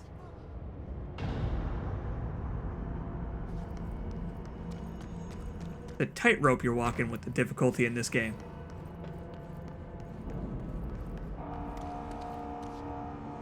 Yeah, I love the physics for throwing stuff with telekinesis. And I love that when you throw something and it connects with an enemy, you can really hear like the dunk or the thud, like depending on what you throw. Let's see. We have completed all of these. Go me. You can kill enemies real fast and die real fast. Oh, well, I don't know about that big guy. But that was a boss type enemy. So it makes sense. So, sometimes you will get countermeasures for specific areas of the FBC. Like, if we want to do this one, we have to go back to the executive area. And we'll be back there, and we'll probably take this then. But until then, it's just going to sit in our list, and we have no reason to take it, which is kind of lame. Instructions incoming. Head or brain or melon is weak. Correct. Kill/video game the hiss /armor/beetles. Amend. Squash. Alright, let's video game them. Melee. Yeah, alright. We'll do that too. While we're here.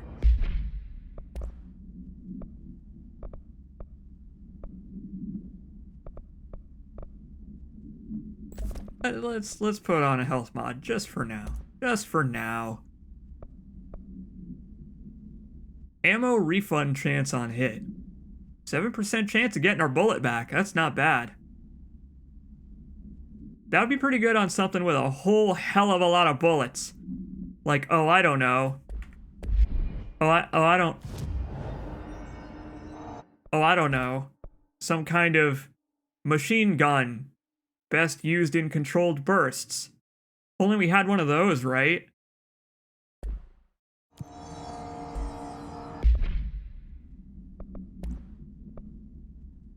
We'll put this reload speed on our grip though, because I have been using the grip a lot. Grip is great.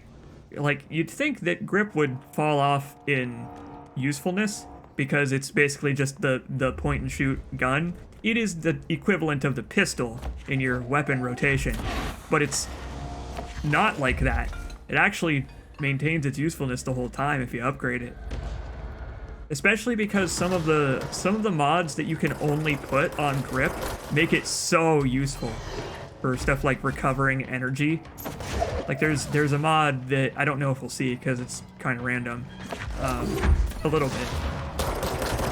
A mod that I don't know if we'll see is it refunds some of your energy that you spent for telekinesis and stuff when you get a headshot, and that's perfect for grip because it's pinpoint accurate. I just did a headshot without even aiming.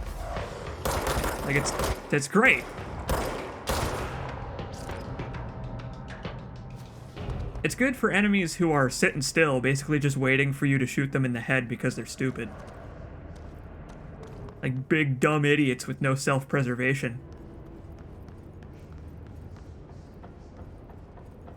But yeah, all of the gun types are useful. They all have their niche, and some of them have a really some of them have a really deep niche. A niche that goes a long way. That's a material over there. Nope, it's just health.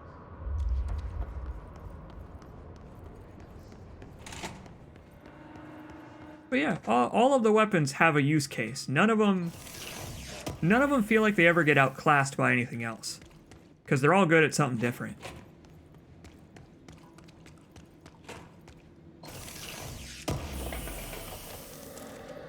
Boy, I haven't played this game with RTX off in a while.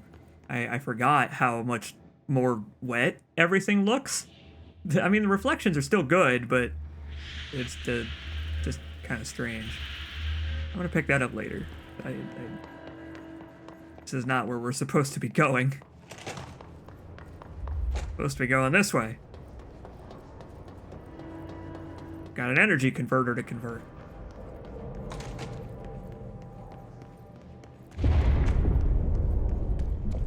And that's why The place is gonna come down. you wouldn't want that to happen to the Federal Bureau of Control. It's kind of important, I would say, that this place stays upright. Such as it is.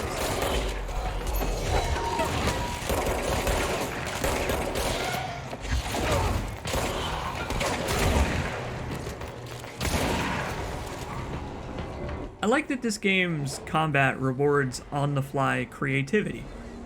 Like, I saw a bunch of enemies sitting there that were going to spawn in and become active. I saw an explosive and I was like, hey, I have telekinesis. Oh, holy shit. I launched one of those at something and it landed in the spot. How did I do that? That was a hell of a shot. I want to look back and see how I did that. That had to be just a coincidence.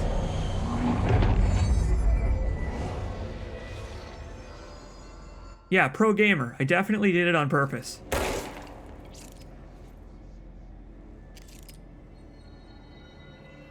Let us maybe not go in here. I can feel my brain melting. Always imply that you meant to do it. No, see, that's... I learned that you're... You need to fix it before the old twig pants inside the plant has a shit fit. Whoa, that was a hell of a title card. Just in time. Perfectly timed with that headshot. See, what I've learned is that the more you take credit or the things that you do in the world that you and I live in, not the world of Control. The more you take the credit that you deserve for the work that you put in, for your endeavors in life, the more people will expect you to do it without being given props for it in the future. For example, right? If I don't know, if I, at my job, I perform above and beyond my duties, I will just be expected to do that forever. Even if it was just a one-off thing I did because I felt like I was doing extra work. I had finished early or something, or, you know, covering for someone else. You'll just be expected to do that every time because that's now part of your own job. So don't ever take credit for the things you do. That's why when I'm streaming video games, I always make sure to say like, oh, good job, Jesse, whenever something cool happens. Because if I say, oh, good job, C. Jacobs, that sets the precedent of, hey, C. Jacobs can pull that shit off all the time. He just chooses to embarrass himself.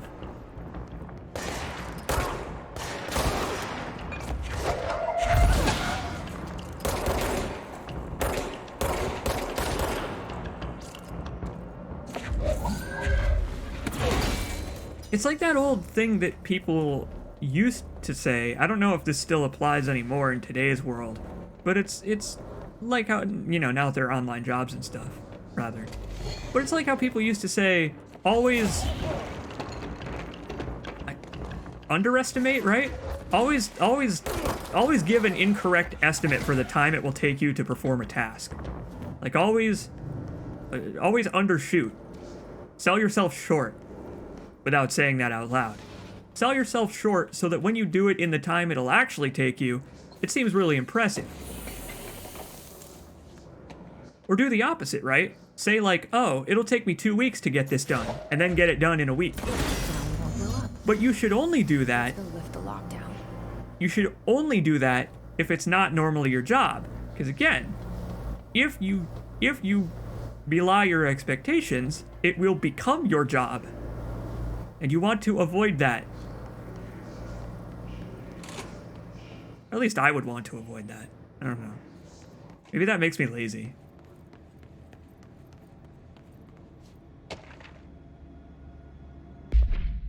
What have we here? Next game is Wednesday at 8, usual spot. Hazard owes me $20. Arish, still on a fucking winning streak. Someone please figure out how he's cheating. Thompson, suspended for a game because of all that shady dealing incident. Guy, I owe you $60. I brought beers last time, so it's Heptonstall's turn. Remus. Well, I got bad news. The game is not canceled, but your desired viewing of it is. I apologize. I'm sorry it had to be this way.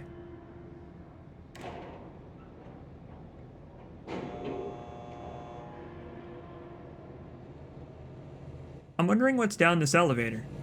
I do not recall.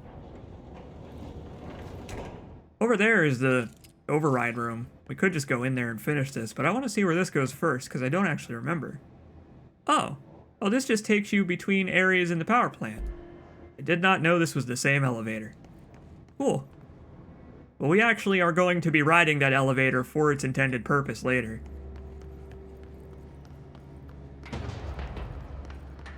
Oh, here we go.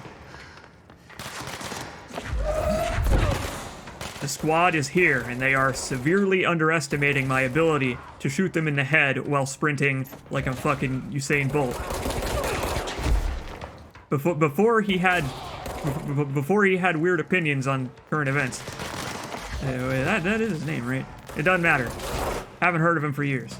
I knew that he was really fast. That's all I knew about the guy.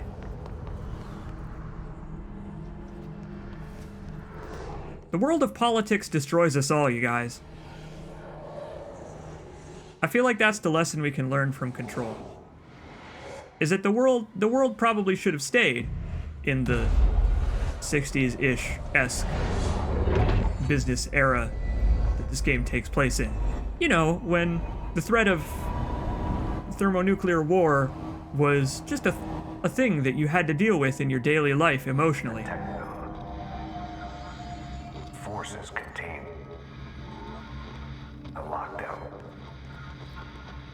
only be lifted by a directorial override. It was stupid of them to not put the directorial override in the director's office. I hope that we get a hotline entry on the directorial override, and that's just what it says. It's just him complaining about how annoying of a process it is.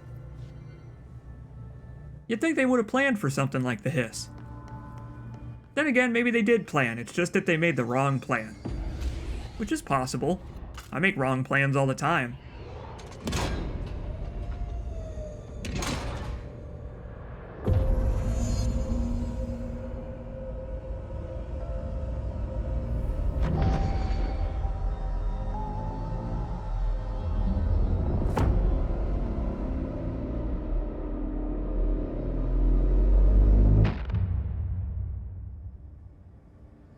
That's it. The other sector should be open now. I think it's time I told Emily why I'm here. I'll risk it. You two should get to know each other. I mean, she is running tests on Jesse. She'll probably figure out how to extract the ferrofluid from my brain. I mean, it's probably not literally ferrofluid floating around in her head, but you never know. That's what tests are there for. Okay. I like that the override is shaped like the oldest house. Vaguely. I like that it's vaguely shaped like the building itself. That's fun. Reminds me of BioShock.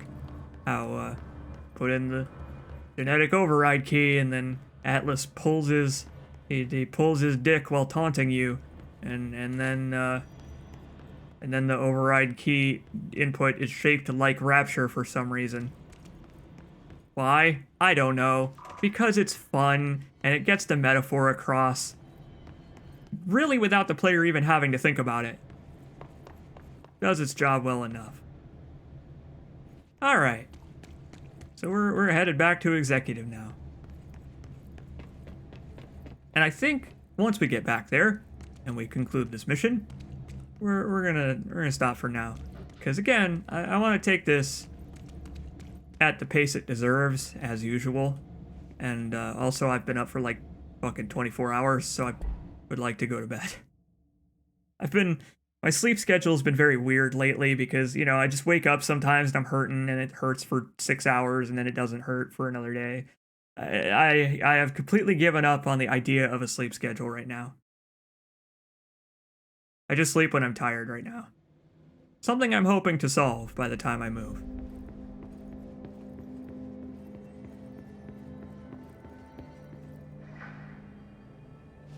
I like that they're setting up a nice little hub here. Oh, before we go talk to Emily, here's something that I mentioned in my Discord earlier. And I'm not going to say that people didn't believe me, but it sounds like a pretty unbelievable statement. What if I told you that there is what if I told you there's a Vocaloid in this game? There's Vocaloid music in this game. Would you believe me just saying that at face value? This is a weird game. But what if it had Hatsune Miku? Right? What if it did have that? Also, I forgot to mention that it's not J-pop, it's ambient doom metal.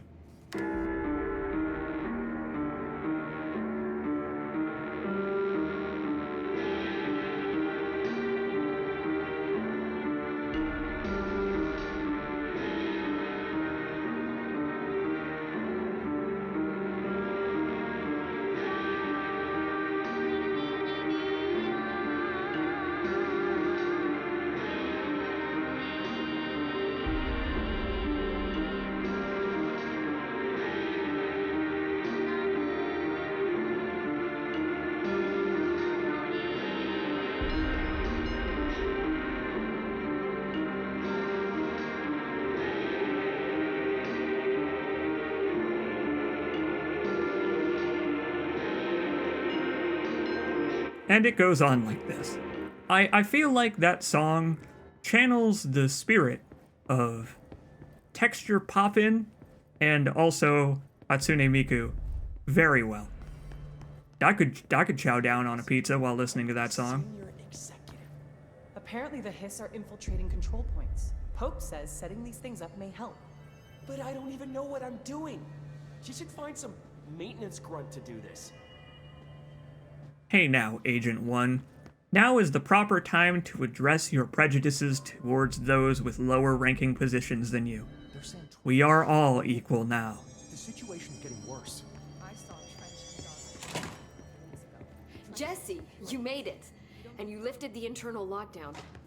Let's talk, Emily. Yes, of course. Things are getting weird around here, Emily. Listen, Emily. Screw it. Just tell her. I haven't been completely honest. I have a younger brother, Dylan. When we were kids, we found an old slide projector in Ordinary's landfill. The slides created doorways to other places. Bad things happened. Came through. That's all she gets. The rest stays locked inside. But we found help. Through one of the doorways, we met something. A being. A being? What kind of being? It's hard to describe, but she helped us. We managed to turn the projector off. The bad things that came through the doorways were gone. After that, your people came. Tried to grab us. I ran away. They got Dylan. I left him behind. Bureau agents took your brother? Yes. You covered it up. No one believed me. I just want to find Dylan. I've been looking for him ever since. What happened to the slide projector? It sounds like another object. I thought you took it. The Bureau. Along with Dylan. I've never heard of it. But around here, I assume everything's classified. You know, I looked into the Ordinary AWE case files after you mentioned it. Trench and Darling were both involved.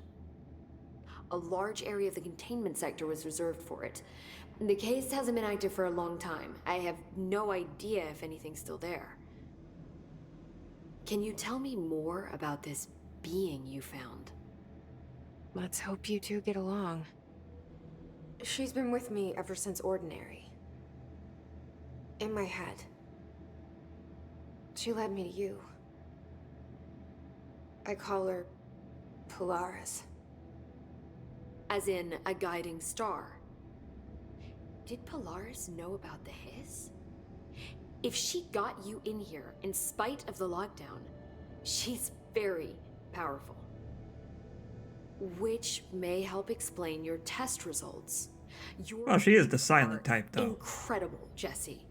Now, cross-referencing them with the database, I found 2 matches in Darling's old classified files. Unfortunately, I can't access them beyond the file codes. But one was P6, referring to a prime candidate for a potential future bureau director. This was logged years ago. Dylan. Is that Dylan? The other match is on something called Hedron, which must be connected to these Hedron resonance amplifiers somehow. All I know is that Marshall went to the research sector to secure the HRA production after the Hiss first attacked. So, Marshall seems like our best lead on Dylan. What a coincidence. How can I get to the research sector? Use my keycard. The sector elevator will take you there. Well, you probably should have given that to me to begin with, instead of giving me RPG mechanics. That's fine. Metroidvania, right? He told me about Ordinary, my powers being connected to things in the Bureau's past. I am so close to something. Do you feel it? Something's coming. We take turns to come for a visit. I helped you. You owe me now. And when time comes, I will come calling. Yeah, just let me know. Let me know when the clog is back and I'll bring a plunger. I assume that's what he means. Yeah, Ati doesn't really seem like the kind of guy that you would want to owe anything. Except for maybe like I don't know, owe him a beer sometime for, you know, and for, you know, like with the note that we found where they were talking about betting on football games or the big game or whatever.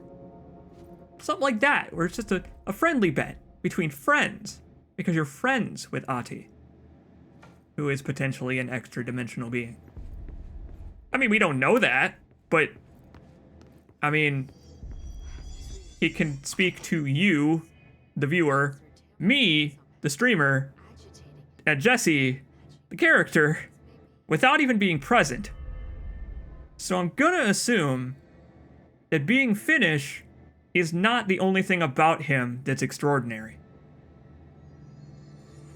Although that is pretty fucking extraordinary. A lot of these questions could be answered by obtaining a live specimen.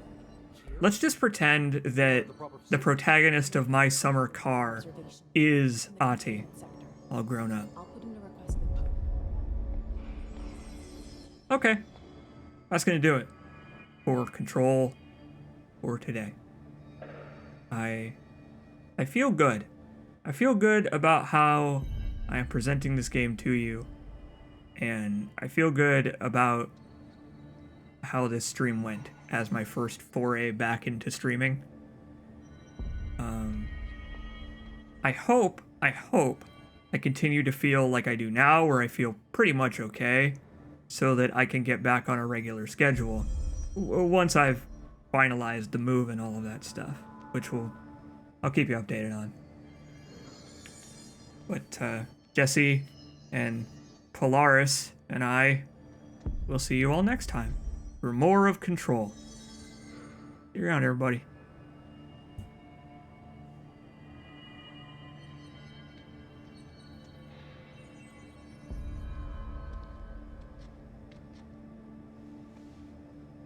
Pope has asked us to document